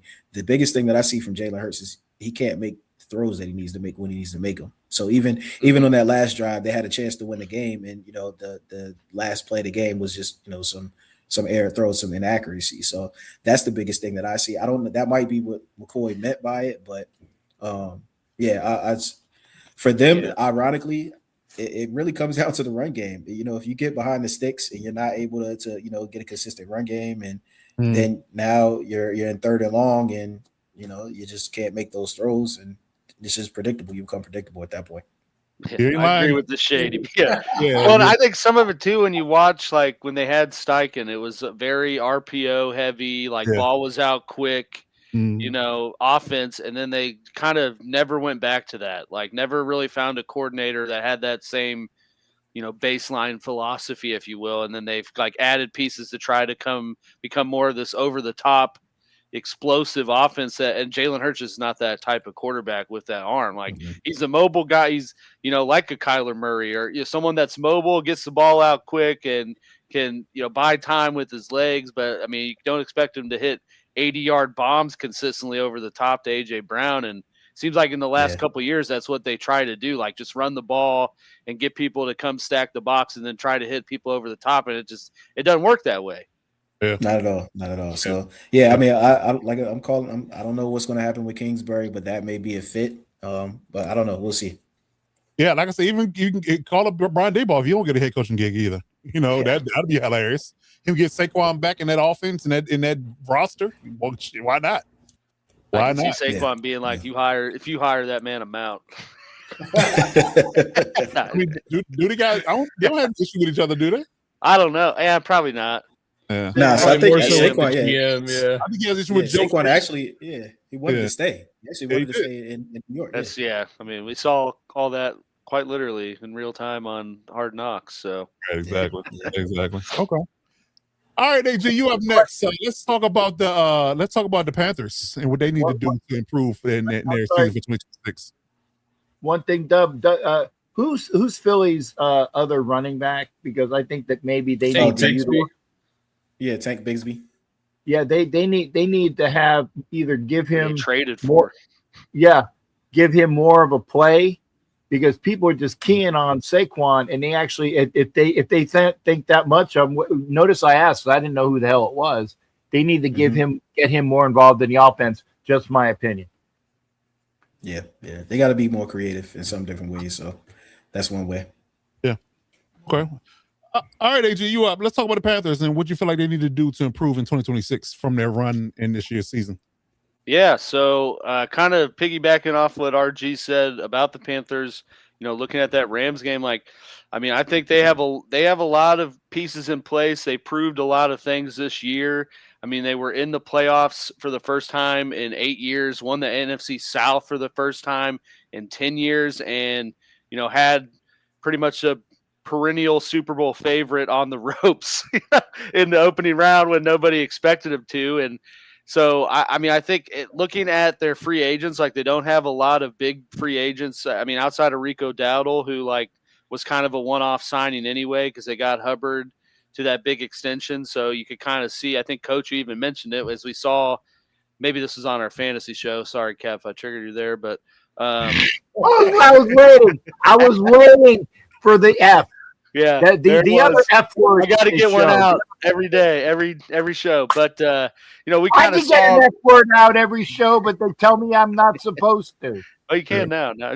But I mean, we saw them, do that as the year went on. It depleted his carries. I think they kind of knew where their future building blocks were at. But big thing, I think Bryce Young proved a lot of doubters wrong this year, especially in that playoff game. I mean, I know in our chat, I was like, man, he is making every throw. I mean, quite so. One of the touchdown he threw was 110% perfect throw, the only place the ball could be thrown, and he did it. So, I mean, they have the tools there. It's just a matter of building around that and taking that step forward this next year. I think the big thing from the offensive side of the ball, they're going to need to figure out who's that running mate that's going to be with Hubbard. They now, unfortunately, are going to have to figure out what they're going to do with left tackle because, I mean, they had a pretty good left tackle. They spent a really high draft pick on. He's about to enter his 5th year and just tore his patellar tendon in that game. So, I mean, pretty good chance he's not even playing this next year. So, You know, do they look at just moving on and do that early or not? But I think that's got to be priority one, is solidifying their offensive line just to help Bryce, you know, take that next step forward. Probably get another decent wide receiver option because, you know, out of Leggett and what's it, Jimmy Coker? Horn? I always want to say Joe Horn, but I think it's Jimmy Horn, right? Jimmy Horn, Yeah. I mean, those two I think have shown that they're not really going to be anything other than, you know, just kind of get you one catch a game here. I think Coker is probably emerging as a wide receiver too, but they're going to need to get another option just to continue to build off of that. Defensive side of the ball, I thought their defense is kind of sneakily elite, you know, for I guess lack of a better word there. I mean, they have a lot of good pieces. From just moving on from Brian Burns, like they got a pretty solid pass rush that's filled with a lot of rookies. So I think they just need to continue building on that. They're going to have about 50 mil in cap space. You know, what Dan Morgan's in his third year of GM, and we've seen kind of that progression every year. So I think overall it's more of a fine tuning than having to drastically overhaul any component of their offense or defensive side of the ball. It's just adding the right pieces to it to continue the momentum. Okay. All right. Good stuff. Okay. All right, Violator, you're up next. Let's talk about the Steelers, and they got a lot to talk about in regards to what's changing in 2026 with Mike Tomlin resigning and Rodgers likely not coming back. So what do you think they need to do to improve outside of rebuild? Now, we're talking about a team that's defined stability. Yeah. Now, let's see what the Rooney's got cooking now, because like you say, with Mike Tomlin resigning after that loss, we're not knowing what Aaron Rodgers is going to do, whether he's going to walk off into the sunset or come back and try it again to finish what he started, so to speak. I see them needing a lot of O-line help. They've got Metcalf, but they do need another top receiver. That's what I'm saying that they're missing, because they're one-dimensional, and guys double bracket Metcalf and get him frustrated, and he's off his game. I'm noticing that players get in his head real easy, sort of like fans do. But definitely O-line help. They and that aging defense, Cam Hayward, you know, old Graybeard himself, he's still a rock, but that rock is chipping away. Linebackers, they need some more depth there and some more blue chip guys in the linebacker. I think corners, they're pretty good, and safety, they could do some improvement in. But their main thing is getting that old offensive side of the ball fixed. And now you're looking at maybe potential new OC, new head coach, and big question mark at quarterback. Yeah, that's a good one. Yeah, that was all things true. And I wonder, I guess it's going to depend on what the coach is or who the coach is going forward, what they would do at quarterback as far as resetting. I mean, I've been saying for years that they need to stop kicking the can down the road and just invest in a younger quarterback and build around them. But you know, again, you got to be, because again, I think they should have took a swing at Jackson Dart this year. They were prime and ready to pick their pick, and they didn't take him. So you know, again, I think they need to finally take a swing at a younger guy, and maybe the new guy would finally do that. But maybe that was some of Tomlin stepping down. You know, they're kind of pressuring him to get a quarterback, and he's like, I don't want a young guy. I want a veteran. Yep. You know, I mean, that's all speculation, obviously, but yeah. But we haven't talked yet. Once I talk to Mike, I'll let you guys know. But okay, appreciate that. Okay, yeah, it's one of those things. You know, I think LeBron James said this some years ago that he'd rather play with veterans than young guys. I think that Mike Tomlin might have a little bit of that. Like he wants to play with veteran quarterbacks and know what they're doing, and you don't have to lead them or teach them much. They can kind of just take the reins and go off and be what they need to be, in a sense, because hence why he keeps kicking the can down the road with these veterans. You know, Russell Wilson, Justin Fields, Aaron Rodgers, just to name a few. So yeah, it's gonna be one of those things where he just didn't want. I always go back to that quote he said to Chase Young. He said, "I don't never want to be bad enough to draft a guy like you that high." You know, so he never want to be picking high in the draft. So he always wants to be winning, always wants to be above 500, always want to make the playoffs. But that's where the buck stops. You know, it's funny that you mentioned that because Mike Tomlin, one of his famous euphemisms that he does, or one of the things that he said on one of his podcasts, was that he finds it funny when coaches resist the art of coaching. So, like a lot of times, coaches will say, this guy can't do this or this guy can't do that when it's talking about the draft, and he's like, well, that's what coaching is for, to coach him to do that. And so it's ironic that he kind of, like you said, never really got a young quarterback and never really had that young core to develop. And, the way the league is going, you can't really buy a roster. You have to develop it. You have to draft. Your core has to be guys that you develop. And like you said, he's never been bad enough to kind of get that blue chip guy to where you could build around. So, now maybe without that weight on the organization's shoulders, maybe they can, I don't want to say tank. I hate using tank, but maybe they'll be able to kind of, have a bad enough season that they can get a blue chip guy and start developing him. I don't know. We'll see. But I just find it ironic that was, his sentiment when, his whole thing was developing guys and the actual, fact of coaching. That's what coaches are there for, is to coach. Gotcha. Okay. Good stuff. All right, RG, let's do the Chargers. Let's do it. Let's talk about them. Tell me exactly how you feel about what they need to do in 2026 to improve. I mean, it's clearly some obvious things on the list, but please give the fans that are watching your synopsis. Well, definitely off to a great start, getting rid of Greg Roman and Mike Devlin, the O-line coach. I think that was step one, front and center following Sunday. There was no reason that they should have been in the building after that. And to your point, Coach, thank Harbaugh for, realizing it very quickly that, we needed to make a change here. I mean, 15 points across 2 playoff games is absolutely absurd. Yep. And I mean, we saw these issues all throughout the season, and Herbert behind that atrocious O-line, just willing this team to 11 wins. And also have to credit the amazing defense coached by Jesse Minter, who will probably not be here next year. So that's something that the Chargers are also probably going to have to look into, replacing the DC there. So like I mentioned, off to the great start firing Roman and Devlin, but now you're going to have to also start to turn your attention to the defensive side of the ball. A lot of free agents this year. I think it's kind of like 25 or something like that.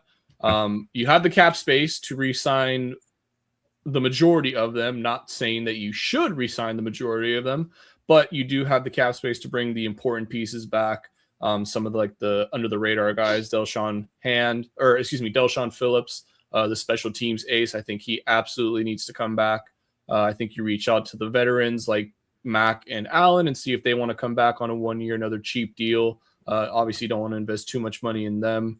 Cool kid. They needed to start Andre James in that playoff game is what they needed to do. No, from the get-go, from season day one. Amen to that. Yes, I will give you that. Yeah, he needed to be the starter. Starting week 1, and so that's leading me into my next point. Have to replace Bradley Bozeman at center, and really that entire interior offensive line. It's got to be a complete overhaul. Captain and I have gone back and forth about Slaughter or Linderbaum. Trying to get one of those two. That would 100% shore that up immediately. Would be an instant upgrade over Bradley Bozo. Yes. The answer is yes. Correct. In fact, if you can get them both, that's a double bonus. Well, I don't know about getting both. You know what? I would be fine with that if Linderbaum was a little bit older and you wanted to bring him in as the vet start, draft Slaughter, have him play at guard for a bit, learn under Linderbaum a bit, and then have him right off into the sunset. But Linderbaum is still very, young for an O-lineman. O-linemen kind of have a little bit of extended shelf life. So he's still, got plenty of years under him. You could definitely sign him and not have to worry about the center position for probably another 6 years. So I'm sorry. I apologize, Robert. It's like with your injuries that you've had there, and I'm greedy. I want Linderbaum and I want Slaughter. Okay. And hear me out on this, because you guys had O-linemen dropping. God forbid if you have the one guy drop. And for this, let's say the Raiders get Linderbaum and draft Slaughter, and they have JPJ, and one of those guys goes down. Let's say the center goes down.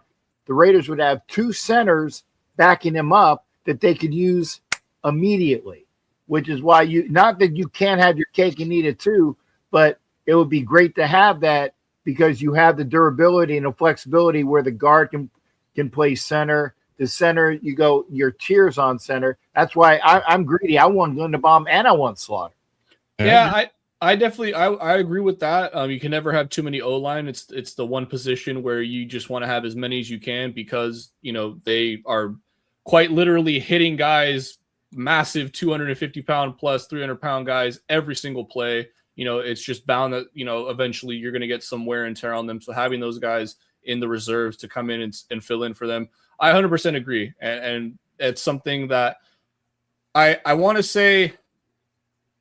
Yes, this year with the injuries was obviously brutal, and it shows why you need to have a good backups. But the Chargers' injuries to the O-line this year, no team, I don't care how good your depth is, when you're on tackle 4, 5, and you're on guards 4, and your center is literally the worst rated center in the league. There's only 32 teams in the league. He's the 40th ranked center. Let that sink in, people. There was 8 backups who did better than this starting center for a playoff team. That's just to put in perspective what this O-line, what the state of the O-line was in. So I totally get your reasoning, Cap, and I fully support it. I just think in this season in particular, the amount of injuries, like the next man up mentality can only work for so long. When you're on guys that you're signing off the street, when Bobby Hart is coming off his couch and starting at right tackle for you within a week, you're in a bad way. So obviously, you can get the guy with the stop sign on the commercials. That's hilarious. Yeah, he might have been better. He might have been better than Bradley Bozeman. Full stop. Yeah. And I won't even go into the fact that my NIL was taken away from me by that same company. Just saying. Okay. Little shot at State Farm. A little bit. But yeah, RJ, I share those sentiments with you. And I'll be honest. And I think this is that moment where Harbaugh and Ortiz can make their mark and get guys they really want to get, because some of these guys that are up for resign, I want to resign them. They are a lot of the old regime guys, and just to quote unquote really build your team in your image. I definitely say that it's time to use that money wisely. I definitely agree that you spend that money on Tyler Linderbaum. No, full stop. He's 25 years old. You're talking about getting a good 10 years out of him at this point. I didn't even realize. Don't they have like $100 million? Yeah, no, I was gonna correct you. You're like, yeah, you can get a little bit out of him. I'm like, dude, he's only 25. It's shocking they're letting him walk at 25. That blows my mind. They don't have the money. They don't have the money. Yeah, they tied it all up in Ronnie Stanley. And it's going to be a free-for-all between the Chargers and the Raiders going, that guy is going to make some bank. The Chargers have $100 million, over 110 mil. Cuts. They can get up to 130 mil if they cut the guys. I think they're going to cut. Yeah. And remember, we get some back when we let the gentleman who's kind of freaky. We get some money off of that contract. Yeah. I won't mention names. I'll just leave it at that. I was going to say too, the Raiders. The only reason why they're not higher in cap is because of that 30 mil in dead cap they have. Right. Yeah, because the Chargers at 103 right now, the Titans at 96, and the Raiders at 88. Chargers we're going to see some Patriot level spending. Yes. Yes, we are. Yes. The Seahawks, as good as they are, they're at 69, and the Rams are at 69 next year. That's interesting. The Rams one is scary. And the Commanders at 67. So yeah, they got some money. Deferred money, man. Yeah, there you go. Mm-hmm. There you go. So yeah. Question: How long was Beckton's deal for? Was it 1 year, 2 years? How long? $10 million a year. Yeah, it was a robbery. Deal. Yeah, him and Bozeman's contract is very easy to get out of, but they just have to pull the trigger and cut him. It's very easy to get out of both their contracts. It's very team-friendly contracts, but they just need to pull the trigger and just cut them out. Which, by the way, to drive this point home even more about Greg Roman, when you have Mekhi Becton coming out after that game and saying that he was never comfortable in this scheme for the entire year. Yeah, I think that was a nail in the coffin. Yeah. Yeah. That was a nail in the I coffin. think he was just saying that to try to cover his own ass. That's true. Yeah. Well, yeah, the reason why I asked is because, yeah. I mean, he had a pretty solid year with Philly last year, so that's the reason why I was asking is, and they ironically, I think they probably could have used him over there, but to get that run game a little bit more solid. So yeah, he might want to consider going back. Yeah, I will say Devlin is a hell of a better O-line coach than what we had, so I'm just saying. I'm just saying. And I don't know about that. With a 32nd ranked rush O-line. Sorry, I said that horribly. The last ranked run blocking O-line and the 31st ranked pass. But like you said, Robert, get worse than that. At least he was teaching technique. He Was might have he? stuck at it. What I would say, the style technique, because that's all. That's the only technique. RG, our friggin'. I gotta say it on this one. Our fucking coach wasn't even in the building. The offensive line had to go to the running back and the quarterback on their own to get stuff done. That's what I'm saying. All I'm gonna say, the Raiders actually put up a fight against the Texans and that ferocious D-line.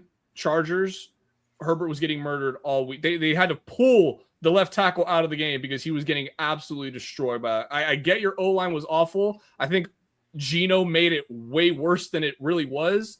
But when you have an O-line, by the way, Herbert still doesn't have a 1,000-yard rusher in his career. We're going on 3 different OCs, 6 years in his career. He's never had a 1,000-yard rusher. He was the leading rusher in this playoff game yet again for the 8th time this year because the O-line was so bad and can't run block. I get you guys had a bad O-line. I guarantee you it was not as bad as ours. I can guarantee that. And to drive the point home, the Chargers had a vehement problem with picking up stunts and blitzes all year long.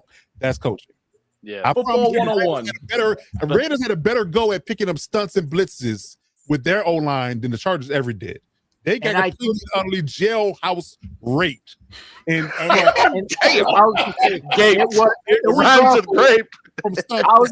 was awful watching that. I mean, actually, it wasn't awful for me watching that. The guys just getting killed back there with Herbert. I actually kind of loved seeing that. But the point is, when the Raiders actually played the Texans, I firmly believe, and maybe Violator will attest to this as well, I'm pretty sure that Joe Philbin was in there that week to help out that line. I think it's funny you two are trying to argue whose line is shittier. Hey, but it's real talk. That's real talk. But what I was gonna say, Robert and Coach, I mean, you guys, but you also said you were on tackle 4-5, guard 3-4. I mean, to some degree, they're guard 3 and 4 for a reason. You can only get so much out of them. The staff knows it.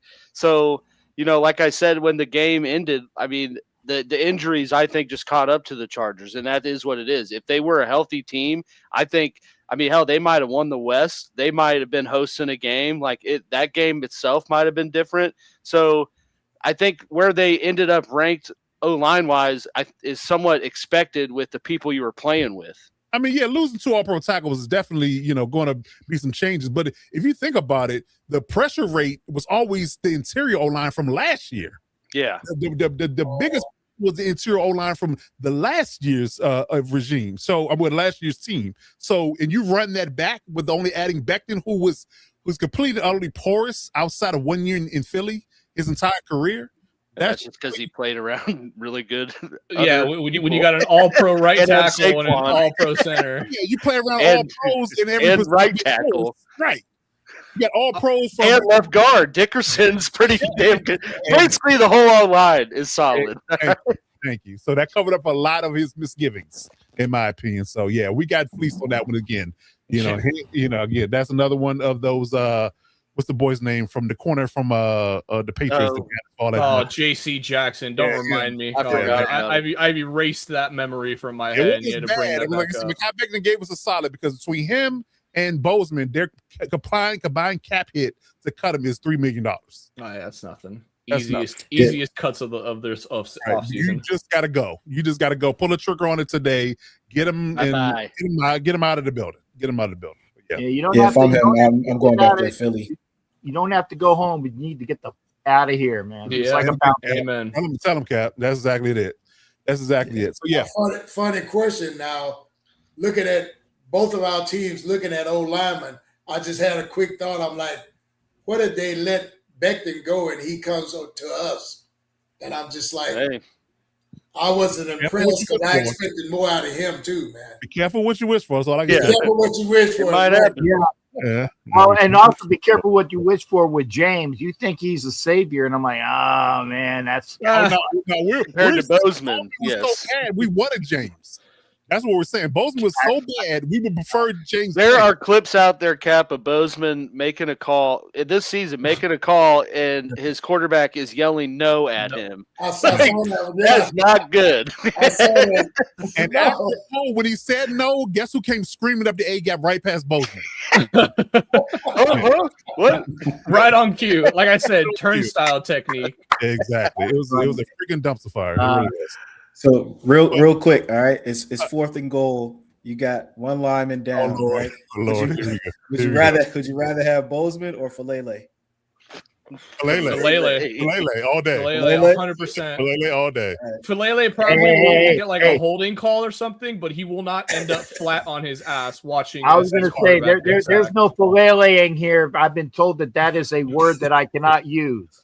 Falele is his name. I just want to put that out there. That's his name. That's his name. I'm just saying. You said I couldn't use that or some one other show. Oh yeah, I said because I used it. I used it on a show, and you said nah, can't use that word. It's all about the context, Cap. You can't use it in a certain context. Let's say that. I got your Falele. You can't right call there. someone a Falele, but if that's their name, Right. That's in the act of Falele, right? Yes. Yeah. Yes. Nobody called you a JT, all right? So let's wrap this up here really quick. Let's talk about the Packers. And I got the Packers in my space. Yeah, I mean, first of all and foremost, they need to get Matt LaFleur's situation ironed out. They're going to re-sign him. You know, he's up. He's got 1 year left on his deal.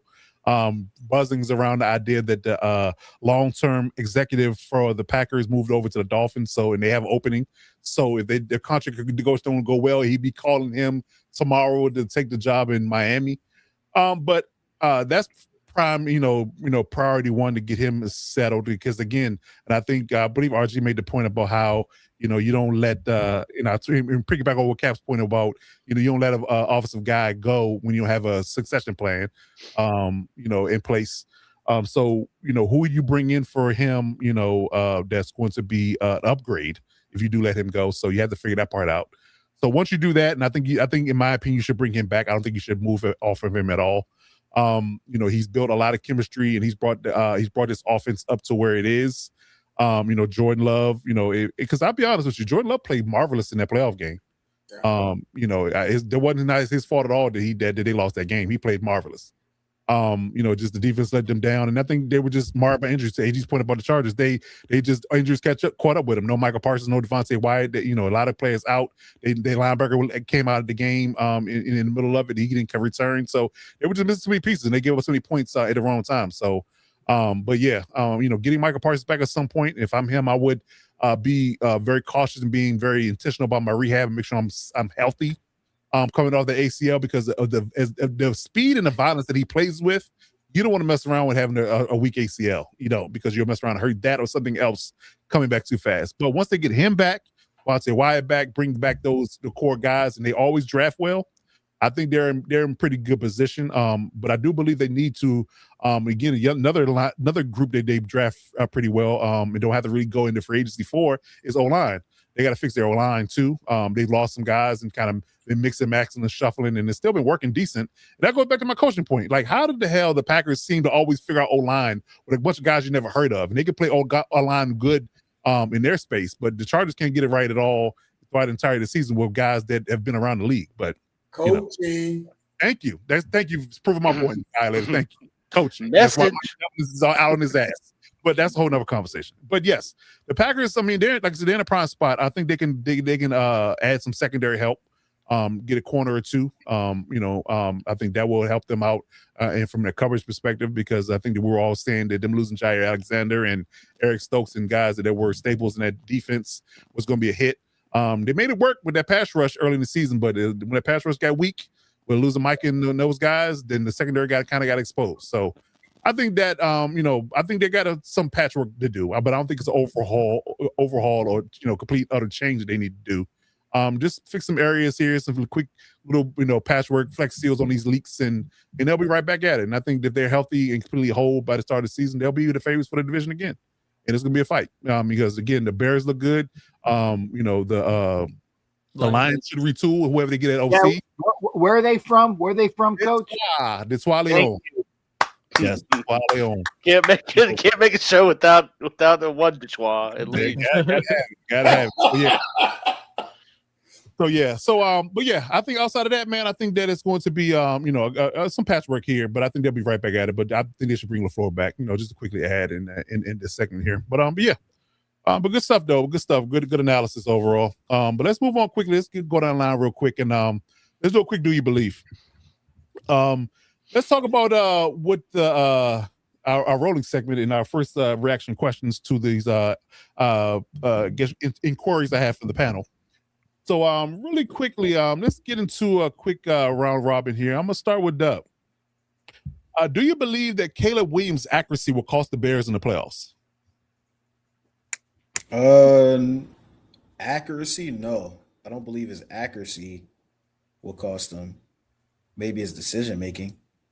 I don't think it'll be a case of him missing a throw or just flat out not putting the ball where only his guy can get it. I think it might be a case of him just completely trying to play hero ball and trying to do too much instead of managing the game. So quite frankly, accuracy, no, but decision making, yes, possibly. Okay, they've been browbeating about his overall completion percentage and his abilities to hit the easy throws and things of that nature early in the game. So I wanted to get your take on that, whether or not that was going to ultimately cost them, because I do believe that some plays a little bit of part in their slow starts. So yeah, and I think a lot of that is, like I said, I think a lot of that is just based on him and his style of play. He's a gunslinger. You know what I mean? So he may not take the easy throw. He may not take the check down. He may not take, the throws that he's going to try to fit it into a tough spot. And a lot of times it looks like he's being inaccurate. And of course he is being inaccurate, but he's also, and he's also a guy that, he plays backyard football. So at times his mechanics may not be all the way there. His feet may not be under him, all those things like that. So, that does end up in being inaccurate passes, but I think that, that's more so decision making and more so play style on his part. Okay. All right. Good stuff. Good stuff. All right, AG, let's roll over to you. Let's talk about Josh Allen. Do you believe that Josh Allen's hero ball can carry them to the Super Bowl? Yes. 100%. Like I said, they've been there before. They're experienced. I mean, really, the only team that has ever trumped his hero ball is not there. So got to be confident in that his abilities to carry them to the Super Bowl. Okay. All right. Good stuff. Good stuff. Okay. All right, Violator, you're up next. Let's talk about the 49ers. Do you believe that the 49ers can run the table despite all their injuries? No, because the injuries are going to have actually caught up with them, because the competition gets stiffer each week. Yeah. And I think they're just going to run into a brick wall here. And Seattle is waiting on them. Yeah, they are. Yeah, they are. Only thing that kind of saved them is them being on that bye. Maybe it'd be a little bit rusty, but outside of that, they're too close to those electromagnetic forces. With that rivalry, I don't think right. so. It's just softening the tendons. Right. Yeah. Yeah, I think it's going to catch up to them, really, the injuries. Okay. All right, good stuff. Yeah. Losing George Kittle in that game to the Achilles, that was brutal. Major, yes. That was brutal. Yeah, but it's talking about getting Fred Warner back potentially in a title game. Opened his window. It did. He could play in the title game if they make it that far. So we'll see. We'll see. Okay. All right, Cap. Let's go over to you next. First off, the competition getting stiffer each week. That's what she said. I knew you could do this. Come on. I waited until there was a segue. I looked at you. I could tell you were about to short circuit. I saw him perk up. Similar to a golden retriever when they illegal procedure on the captain. That's what it was. Yeah. You're like a Labradoodle that saw a squirrel. Squirrel. I did wait though for a fact. You did. I appreciate letting him get his take out first. I appreciate that. All right, Cap. Do you believe that Nick Sirianni is the ultimate problem in Philadelphia? Ooh, damn, that's an excellent question. Ultimate, no. but I think that he's probably the key master element that makes other things screw up, because his decision making isn't always the greatest, but I think the players overwrite that and they overcome that. So they win despite him being an F up. See, I even cleaned it up for that. Okay, I cleaned up. Despite him being an F up, the players make things right. And I think that, just like I said, there's going to come games where they can't do everything. You know, they had a great season last year. I can't remember who they beat in the Super Bowl, but I know it was fantastic. But I know they had a great season. The Raiders, I can tell you that. That was a good Hey, one. You mean my rim shot or whatever it's called? Yeah, rim shot. I got it. Okay. Hey, I was there. Well, actually, I wasn't there for both 31-0 black shellackings this year, but I was in KC. I still got your son's stuff, by the way. I just remind me I got to send it or give it to you when you come down. It's over there somewhere. I got to find it. But anyway, Sirianni itself, no, because the players will do good things in spite of that.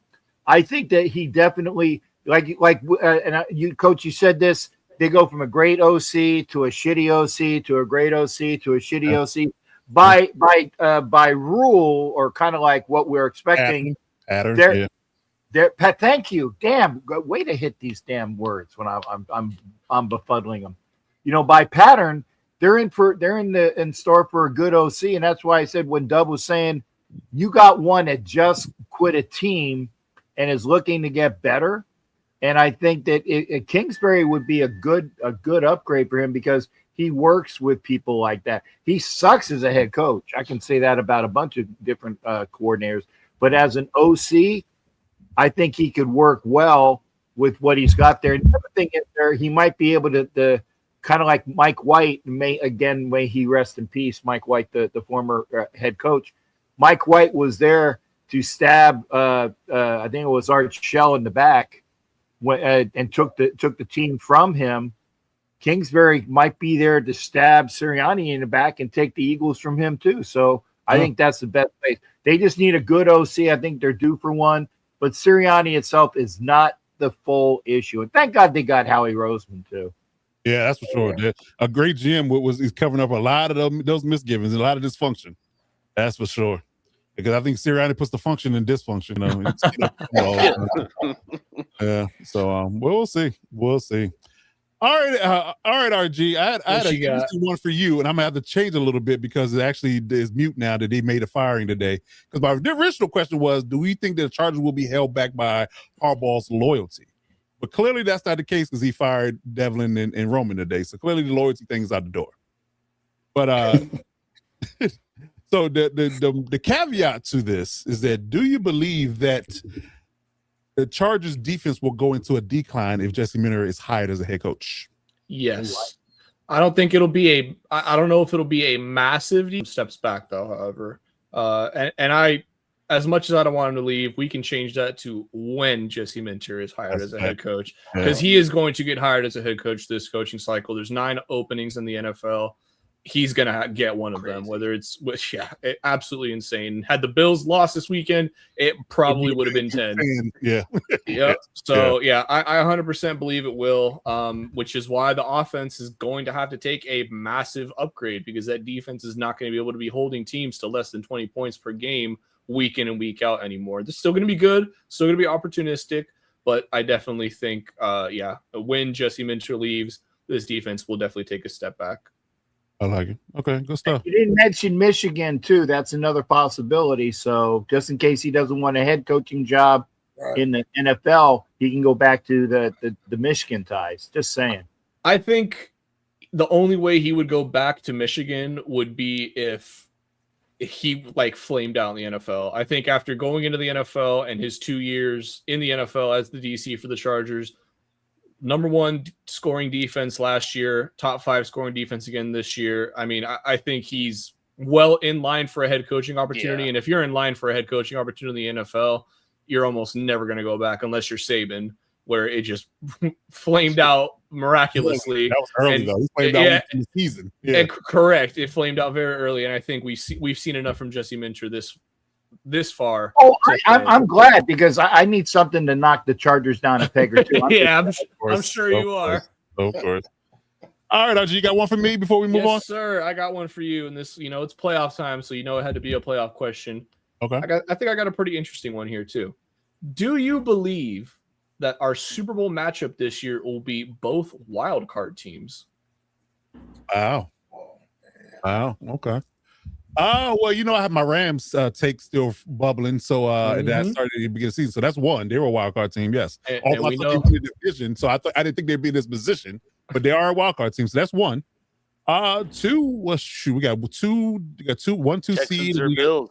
Texans or Bills. We know how you feel about the Broncos in the matchups past. on both sides, 1v6 and 2v5, which is crazy, but hold up. Didn't I say the Bills were going to make it too in my hot take? I did. I said the Bills and Rams in the Super Bowl. So yeah, I'm riding. I'm rolling. Bills and Rams. Absolutely. Yeah. Yep. That Bills on my hot take. I said I finally get over the hump. Had to check the Rolodex. Didn't I say it? You had to play it back in the vision. Hit the rewind button. Beginning of the season. But yeah, I said Bills and Rams in the Super Bowl, and I said the Bills will finally get off the hump and make it. That was my hot take. So yes, definitely the Bills and Rams are definitely making it both wild card teams. So yeah, let's ride. With Nicholas Cage said in Gone in 60 Seconds, let's ride. Just wanted to let you know. This might be false, but I'm pretty sure it's true. Okay, the last time. Way to preface something. Yeah. Right. 75% of statistics are made up on the 5% of the time. The game was the 60% middle or 40% physical. 80% middle. 40%. I wasn't able to find anything to contradict it, but I can't remember the last time that the Super Bowl had two wild card teams in it. Oh, that's a good one. I can't remember. If anybody remembers one before my time, even because I'm sure from like 2000 and out, I don't think I can remember. Can't remember two wild card teams. Not two. I obviously I know the first wild card team who won, but I don't know if two wild cards. Yeah, right. I know. Yeah, I know some wild card teams have won, but hey, that would just be the ultimate bow on this. Just craziness of a season that we've had if it was the first time ever we had two wildcard teams meet up in the Super Bowl. Yeah, but I tell you what, like Coach was saying, because he had it in the beginning, it could be two wildcard teams, but those two teams are anything but in definition because of their statute. I agree with that. That's sure. Sorry. Well, according to this, what AI says, it's never happened. Yeah. Close. It got close with the Steelers and Packers in 2010. But yeah, they got close, but it never happened officially in the Super Bowl. So yeah, it could be the first. Well, it's the year first, right? That's what I'm saying, man. So why not? But I did. But only thing I had different in the Bills and Rams Super Bowl, I had both winning their division and being right. Exactly. Being on the road. That's the only difference. Exactly. Yeah. That's the only difference. Okay. All right, good stuff, gentlemen. That is our segment called Do You Believe? So let's get into our picks real quick. Let's do cover forecast. Let's do the divisional round real quick. It's less games, so we should get to do this pretty quick as we round out the show because I got a hot take to drop on y'all at the end of the show that y'all going to love. All right, so we get into the divisional round. Let's talk about the divisional matchups, and we got 4 good ones here. 2 on Saturday, 2 on Sunday. Another great weekend of football, and we got a national title game on Monday night. So let's get it. Yes, sir. All right, going around the room. Let's start with the AFC matchup against the Bills and the Broncos. So, RG, who do you have in this matchup, the Bills or the Broncos? We're throwing out lines here. We're just picking players. We're just picking teams. Who's winning? Yeah, I'm going Bills all the way, man. I think superhero Josh Allen. The Jags was, in my opinion, the biggest test because I feel like all of these other teams that he can face, he has the quarterback edge over, and I feel like he had the quarterback edge over the Jags too, but just the deficiencies in their run defense and the efficiency of the Jags rushing attack, I just thought it was a tough matchup to overcome. But yeah, definitely have the Bills in this one. Bo Nix, apologies, man. You haven't shown it to me yet that you can produce consistently on the offense side of the ball.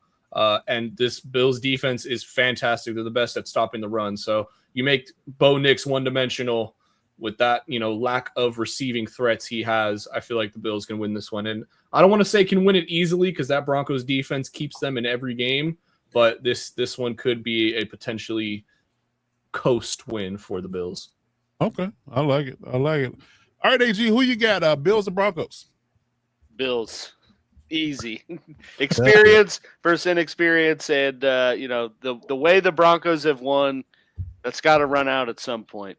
I've been saying it. I've been asking y'all all season, when is their luck going to run out? So it's going to run out here. Yes. Okay. I would think it would be closer if the Broncos had a better rushing attack. But to RG's point, I mean, I don't think they don't. I don't think that's going to play into their favor, and it's going to end up being a Bo Nix needs to do his own version of hero ball type game, and I don't see that happening. That doesn't bode well. Do y'all know it's a weird stat that the Bills have the worst rushing defense with the best passing defense? Did I hear that? I mean, it kind of makes sense because if you're so good at one thing, teams are just not going to do that. Yeah. Right. And so that does kind of go hand in hand. Okay.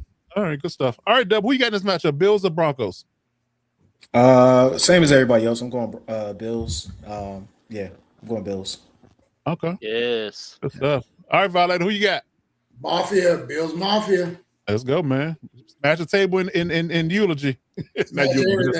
Not in the eulogy, but in celebration. Let's do celebration. Smash the table in celebration.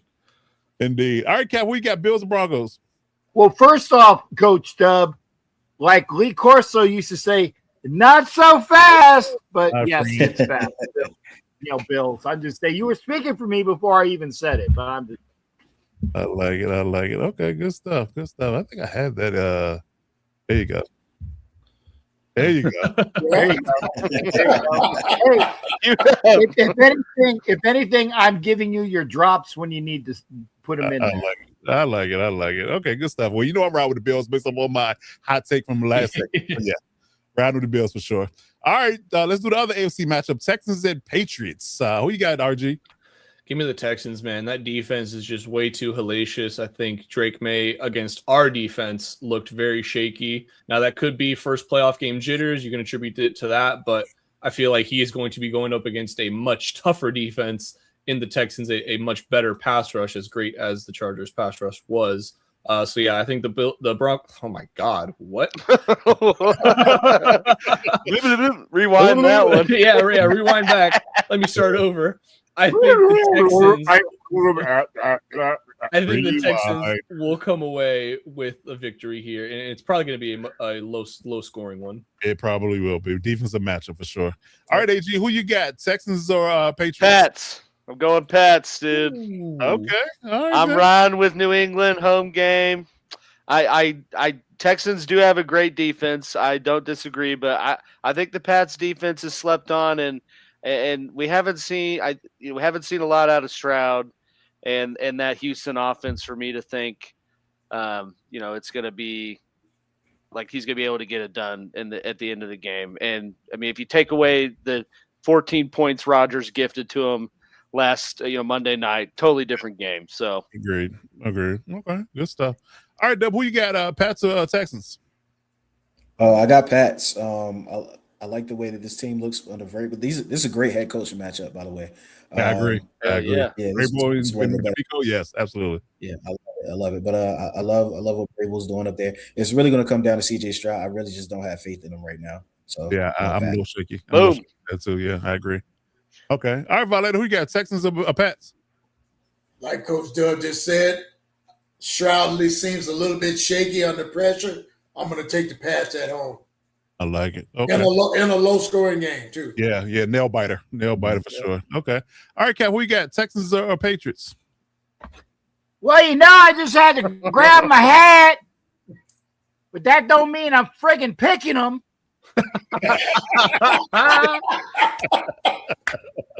Right on, Tex. That's right. Not so fast when I'm wearing my hat. I hate saying it because I was gonna go Texans on the defense, but I tell you, man, if Stroud was playing better, it would be easier to pick. If they had an inkling of a good offense, they would be deadly right now. I would pick them to win the whole thing. I would pick them to win the whole thing. They would have probably won the South. Let's be real. That part. Yeah. That part. But I'm just gonna say, yeah, it and I'll probably get my buddy that's the Patriots, the son of Il Santos, get him in there. But yeah, I'll take the Chowdas by a little bit.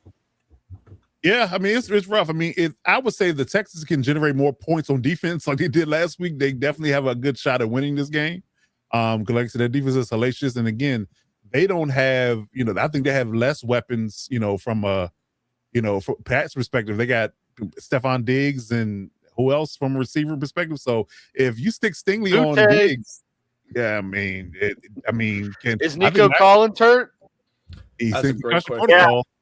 He's concussion. Nico Collins is concussion. So he won't be back, I don't think. Yeah, it's nip and tuck. I mean, it's literally a push game for me. I mean, it literally could go either way. I really believe that it might just come back to who plays better at quarterback, May or Stroud. And I guess I got to say May in this space. What's the spread? Yeah, 3. Wow, Pat's my 3. Yep. Really? Okay. All right. I'll roll with Pat. That's home team. That's home team. I didn't mean to get into those weeds. Sorry. I just I was thinking out loud right there. I kind of forgot I was on Pats, but I think should I say I don't even think the Pats can hold that 3. Yeah. They win, but not by 3. I think it's by 2 or 1. Yeah. So we'll see. We'll see. Yeah. All right, let's float over to NFC. Let's talk Rams and Bears. So y'all know I'm picking Rams, obviously, based on my odd take. So we'll move on from me. Who you got, RG, and why? Man, this is tough. I feel like the easy choice here is the Rams. But the Bears, man, they just – and I know it's not sustainable. Cardiac kids. 100% acknowledge that. And after this season, it probably won't be sustainable, but – they got something about them, man. They when they play at home, they got like the energy from Chicago, and I don't know. You think they're dead, and here, like the Undertaker, they just come out from the grave. Right, there you go. So I can't believe I'm even saying this, but I'm gonna go with the Bears. Wow. Okay. We'll see. We will see. All right, AG, who you got? Rams or Bills? Whoa. Yeah, I'm going Rams all the way. Rams and Bears. Okay, Rams. Okay, good stuff. All right, Doug. Who you got? Rams or Bears? Rams. Okay, gotta go with the Rams. Yep. I like it. Okay. All right, Violator. Who you got? Rams or Bears? LA Rams. Indeed. In the cold. Why not? They almost won in the snow last year, so why not? Yes, it shouldn't bother them. Coaches gonna come down to it. Absolutely. All right, Cap. Who you got? Rams or Bears? I got to go Rams on this one because the Bears seem to have all of these highlight games, but 2 of them were against the Packers, right? So they're not playing the Packers again. Very good point. So yeah, they electric games, but I don't think the Rams are gonna do all like. First off, I love the Rams defensive line, man. They just keep hitting and pass rush. Yeah. I'll go Rams. I like it. Okay, good stuff. All right. So last matchup, San Francisco 49ers against the Seattle Seahawks up in the Pacific Northwest. So, RG, who you got? 49ers or Seahawks? It's the Seahawks, man, all day, every day. I just don't think the Niners offense can keep up with that Seattle defense. And they truly just need Sam Darnold to not turn the ball over. I think if Sam Darnold can just have a very pedestrian game and not turn the ball over, that defense will do more than enough to get them into the championship round. I like it. Okay. All right, AG, who you got? Niners. Okay, Niners. All the way. Niners. What? You're such a contrarian tonight, just to piss people off, I'm sure. No, it's something about the way this is set up. They just knocked off Philly. It's the 3rd time playing a divisional opponent. It's always been a close game. Purdy is the experienced guy out of the 2. The script is set for me to have confidence in the Niners. Okay. Purdy is the experienced guy? Between him and Darnold? To a Super Bowl. Damn. Sam Darnold been to a Super Bowl? No. I was okay. Now I understand. Playoffs. I mean, in playoffs. We're talking playoffs. Playoffs? Where is it, Coach? Where is it? Playoffs? Playoffs? Don't talk about playoffs. I just hope we can win a game. There you go. Perfect. There you go. All right. Okay. Okay, so you got the 49ers dub. Who you got? This is probably the toughest one out of everyone. I'm gonna go Seattle in a close one, as close as it can get. I just feel like injuries may finally catch up to say, but I wouldn't be surprised if it went either way. But I had to choose one. I'm gonna choose Seattle. Okay, good stuff. Yeah. All right, Violator, who you got? Niners or Seahawks? I got the Hawks, man. Like I said, the injury bug is going to send everybody home early. I got Hawks at home. Okay. All right, Cap, who you got? Niners or Seahawks? I'll take the Sea Chickens and the bubble gum in that wonderfully nasty area below Pike's Pier thingy, or just the gum wall. That's some nasty shit, man. That bubble gum wall.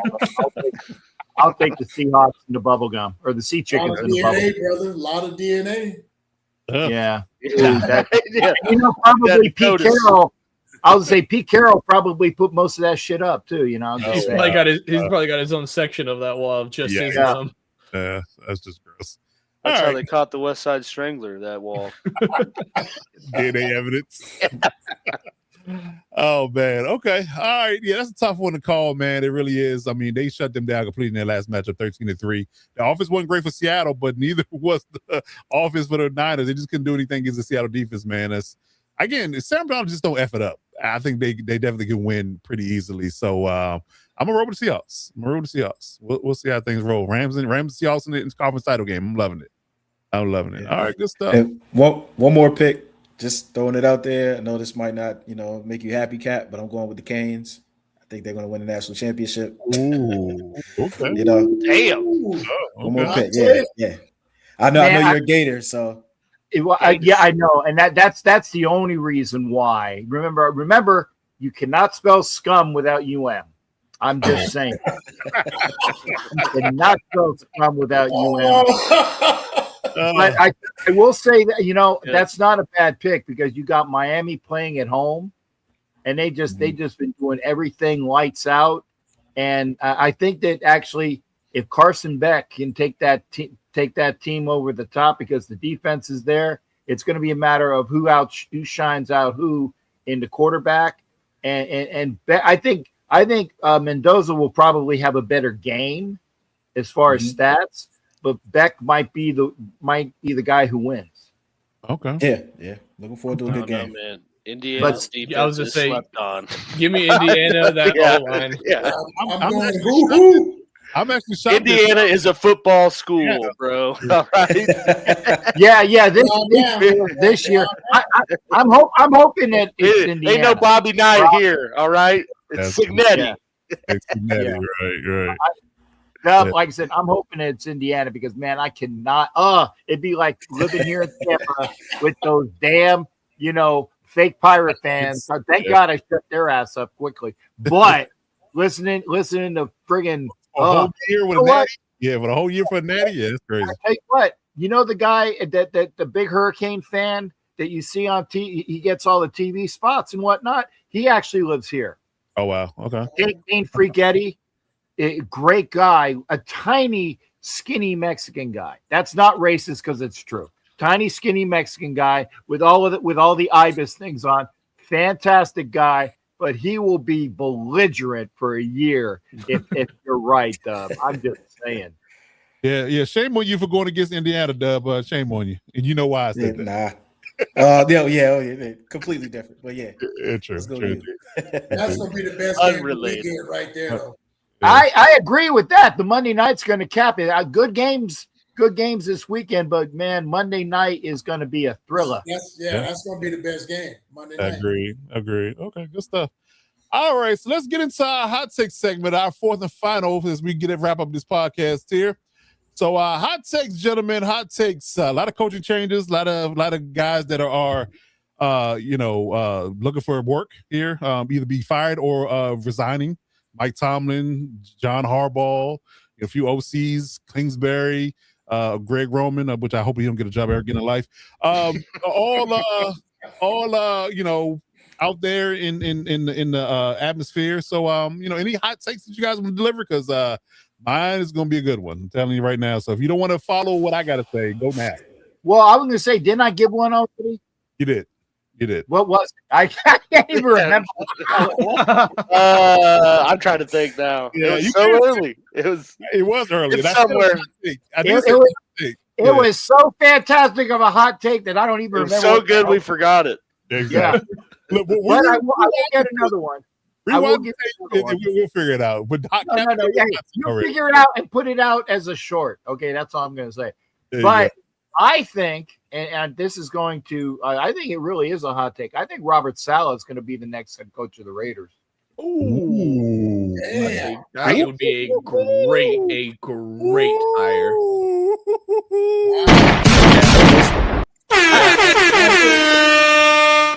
That's worthy. That's worthy. Yeah.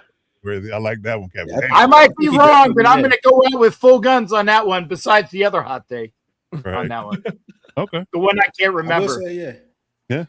I will say I think he definitely coached himself into another Absolutely. Yeah, 100%. Absolutely. definitely The did. Jackson should be kicking themselves in the ass right now for letting them go. But yeah. Okay. Good stuff. All right. 0 picks, guys. 0 picks. I needed to just shout that out one more time. Not a single interception all year long. He played 17 games. And for Jets, the Jets defense, yes. With a Yeah, defense minded suck. Yeah. Gonna be hard to beat that one. Fire. I mean, it's just like, every time you put the fire out, it just flames up again. It just keeps rearing its ugly head. It's bad. It's bad in New York. It really is. I'll throw a quick one out there before yours, Coach. I think we're not done seeing coaches be fired. I still think we'll see another coach or two fired. Did you care to drop a name? Zach Taylor. Oh, they're gonna wait this long to do it? Just because they're like, everybody else is gone. Might as well. Yeah, they're like, the whole division. Everyone else is firing their coaches. Let's do it. You get out too. We're starting over. Well, the owner is old and slow, so he might just be behind the schedule. He might be behind schedule. Okay. I'll give you the other one too. Todd Bowles. Oh. Yeah, and that's not a bad take considering there's a lot of shit brewing over here in Tampa. Oh, okay. Ew. He fired his OC though, so I think that might be saving him for a year. But I think it was kind of like, and God, I hate saying this. Can I use one more F, please? Please. Yeah, we're in the 2-hour mark. Okay. I was like fucking Pete Carroll firing those guys to scapegoat all the rest of the shit. Mc something, the special coordinator. Fired Chip Kelly because he wouldn't fire his fucking sons. Okay. Yeah. But he got it in the end. Todd Bowles firing the OC and the other guys was a scapegoat. And I think that maybe between all of these guys that are floating around, there could be a better head coach. They're going to say, you know what? Fuck you, Todd. Go pack sand. We got this. Okay. All right. Well, that's Give you that one way, and you definitely took all of it, didn't you? Gave one F. You took 3. I'm sorry. It was bad. I mean, it went with the flow, though. Passion of the take, dude. I get it. You got to get it out. Okay. Yeah. Any others? Let's hear it, Coach. All right. So, as you know, as the panel knows, I was the first to break the news about Mike Tomlin leaving. If you don't remember, go back 2 weeks ago, the 1:55 and 15-second mark of that video, I dropped the news that Mike Tomlin was going to resign after the season and go do TV. Got timestamp. I do. I got receipts. Yeah, and then you brought it up last week when I brought it up again because I wasn't paying attention. I beat you to the punch there, buddy. So to piggyback off that, because I think we all can agree that the most coveted jobs right now are the Ravens and Steelers, right? Yeah. For sure. A guy that people aren't really paying attention to, and I kind of think this has been put in motion by Tomlin resigning, and I think he's setting this up to happen for the Steelers to actually, pretty much handpick their next coach. I think the next coach for the Pittsburgh Steelers is Brian Flores. Wow. Damn. On the staff a couple of years ago, he knows Mike Tomlin. Mike Tomlin resigned just so he can flow right into it, so he doesn't have to go through the rigmarole of interviewing all that garbage. He's going to be the handpicked successor to Mike Tomlin, and him being the heir apparent to that throne. So I 100% can see that. Yep. Yep. Brian Flores Wouldn't be the worst. Yeah. And to piggyback off that, so when that nugget drops, Jesse Minter didn't take the Ravens job. See that? You as said well. who takes the Ravens? Who's that? Minter. Jesse Minter. Mm-hmm. Wow. Jesse Minter takes the Ravens job, and they're going to be there for a long while because they don't fire coaches. Yep. Mm-hmm. Okay, well then I get it begs the question: where does Harbaugh go? The other Harbaugh, shall we? Miami. I say Atlanta. I say Atlanta because it's NFC. It's out of the. It's not in the same conference as his brother. It's NFC, and he can work with the guy with the money from fucking Home Depot. Sorry, apologies. I dropped another one. It wasn't meant, Matt Ryan, now president of operations.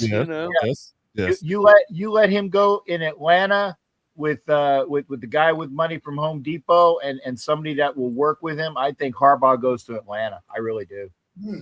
And it's an easier lift because they got the pieces already. You got Bijan Robinson, Drake London, Michael Penix is your quarterback at this moment. Great defense. Got a top tier personnel wise defense. You just need a few more pieces. It's a way easier from the quarter, It's a way easier lift. Yeah. The Miami is way trade for Lamar. Boom. Yeah. Well, that's true. Yeah, trade for Lamar, that'd be funny. Remember they didn't want him 2 years ago. Remember Arthur Blank when he went up for you didn't want to trade 2 first for him. So whatever. But yes, I do believe the Harbaugh is going to Atlanta in my opinion. Actually, a tweet came out by Schefter while we were doing the show. I think that his short list of candidates is New York Titans and Atlanta is who he's going to interview with. So Titans. Yeah, don't ask me. I don't know. Maybe I think that's like a Rooney Rule for him. I think the only thing with the Titans is he's the Rooney Rule for the Titans. No. I'm just saying Harbaugh is using the Titans like a Rooney Rule. I got to have somebody. I got to interview with one bad team to make it look like I was interested. Yeah, I guess. Yeah. Hey, there's another. Hey, they are getting a new stadium though. That might be, and I mean, I don't know what their cap situation is, but they probably have a lot of it. So they're second most behind the Chargers. So I mean, he can basically he got his canvas to do whatever the hell he wants with in there. So, but again, that's Nashville's a nice city. That's about it. Yeah. If you want to make it easy, to see them Broadway girls. Come on. Oh Lord. Okay. I really think New York is the place for him, man. He's got that insane defense to work with, which is that's his MO is a tough defense. Have some good pieces on the offense. Dart, Neighbors, Scattaboo, Tracy. I mean, I and big market. I mean, he would be the center of attention there in New York. I think it definitely. Did you guys see the report that Dayball himself called Harbaugh to try to sway him to take the Giants job?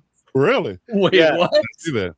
Eli Manning and Dayball are recruiting, if you will, Harbaugh. I'm gonna tell you he's gonna keep Harbaugh away from New York if they don't fire Joe Schoen. Yeah. They gotta fire Joe Schoen in order for Harbaugh to take the job. He's gonna want his own GM. He's not gonna want to work with Joe Schoen. I think that was one of his demands, right? I think yeah. Per The Athletic, Eli Manning and Dayball have called Harbaugh, giving him a strong recommendation on Jackson Dart and the Giants. Oh wow, okay, there you go. Okay. He loves Jackson Dart that much. Like, you're gonna love him, man. He's like looking at a picture of him, like you're gonna have a great time, John. That Wolverine meme when he yes. That's What could have been? I want you to finish my vision, John. There you go. You are the chosen one, Jackson. But I want to know if that's true. Did Dayball do that on his own, or did Joe Schoen call him "Hey, Brian, hope you've been doing well, man. You mind calling John and just filling him in on the? Yeah, I'm gonna do you that favor. Yeah, Will you train your replacement? After you fired me, I'm going to do you favors. Yeah, right. I was saying, if I'm Dayball, 10 mil, wire right now. I'll call him. If I'm Dayball and I pick up the phone and all I hear is, "Hey Brian, it's Joe." Click. Yeah. There you go. That's damn, Kev. Jackson Darts, Chad Pennington 2.5. Hey, that's a hot take. That is a hot take too. That's a hot one too. Okay, good stuff. All right, gentlemen. All right, so that's going to do it for us, man. If you're looking for the Hit Squad in any facet, any place, you're looking for Commanders, Chiefs, or Chargers news, hit those guys up on Twitter and on Instagram, depending on what platform they are on. If you're looking for the NFL Nation Live crew, they're all on Twitter, and Captain Jack is on the YouTube and Instagram. Hit them up in any space at any time for Raiders news and referee news. So they'll be available to you. Huh? And lots of F-bombs. Yeah, that's F-bombs you're talking to Cap, that's for sure. Yeah, just get ready for F-bombs. You're going to call Caps. That's all we're going to tell you. All right, so if you're looking for the Lockdown Divas Sports Network in any fast, we're on most social media platforms that you are available to you. Lockdown Divas Sports on all platforms except Twitter. We're Lockdown Divas there. Lockdown Divas Sports at Gmail. And we got our Patreon coming soon, so we'll look out for that. That is going to be great breaking content that we will going to bring to you in the near future. So look out for that. So as the Considerate channel, the Electric Shock Podcast for all Chargers related news. You can reach us on all platforms there as well, Electric Shock Pod. Drop us a subscription and follow on all our YouTube channels, and please help us out. We appreciate that and keep this movement going and building this business into a conglomerate of sports news and NFL network media. So yes, we're going to keep things rolling. But any final words, gentlemen, before we get up out of here? It'll be another great weekend of playoffs, man. Very excited for it. Indeed. Sure. Looking forward to another 3 days at least of good football. But the sad part about the big picture is dwindling down to nothing. That is the sad part. That is the sad part. I kind of miss the so busy during the off season. There's going to be so much spicy news coming out that you won't even miss it. We'll be back into we'll hit the draft, the schedule release, and we're back in the training camp. The coaching cycle, then boom, draft. Yeah. Oh, I listen as a person, running a network. I'm giddy about the content now. The all-season content is going to be great. We're talking coaching hires. We're talking free agency. We're talking draft prep. We're talking the actual draft. It's a lot to cover. It is. I'm just going to be missing actual football being played. Don't forget. My St. Louis Battlehawks, will be defending their title in the spring. I'm kidding. What? I don't even know if they have a title, to be honest. What? I don't know anything other than the name. Right. Yeah, exactly. I thought you said St. Louis Cardinals for a second there because we're getting into baseball. That's I'm done with them. They traded Arenado. It's going to be a bad year. Damn it, you keep hitting my spots, man. I was going to say, that's my team. And then my other team, the Grizzlies, probably going to trade Ja. So, I'm ready for the next Chiefs season. I do. Like I said, I did get my hat today with my Kyle Schwarber stitched autographed on there, so I'm ready for baseball. Indeed. All right, so that's gonna do it for us. We appreciate you, Ed, as always, man. Holding us down for the entirety of the show. Ed been here since minute one. We love you. Appreciate you, minute one, day one. And minute one, day one. That's it. Cool Kev as well. He been holding us down for the entirety of the show, man. Appreciate you as well for this 2 hour and 26 minute podcast. So yes. We're going to get out of here. We're going to be back for the divisional round breakdown, and we're going to get into the conference title game as well as any coaching hires that have happened, as well as any late-breaking news. But that's going to do it for us. I'm Coach Defense. That is the real AG Alex Givens. That is young RG Robert Garcia. That is Captain Jack Rackham. That is the violated man himself, the man, the myth, the legend. And, of course, that is Coach Mike Dub, the mic drop man himself. So we're going to get up out of here, man. But in the meantime, between time, you got to do one thing and one thing well. You always got to remember to step up and lock it down.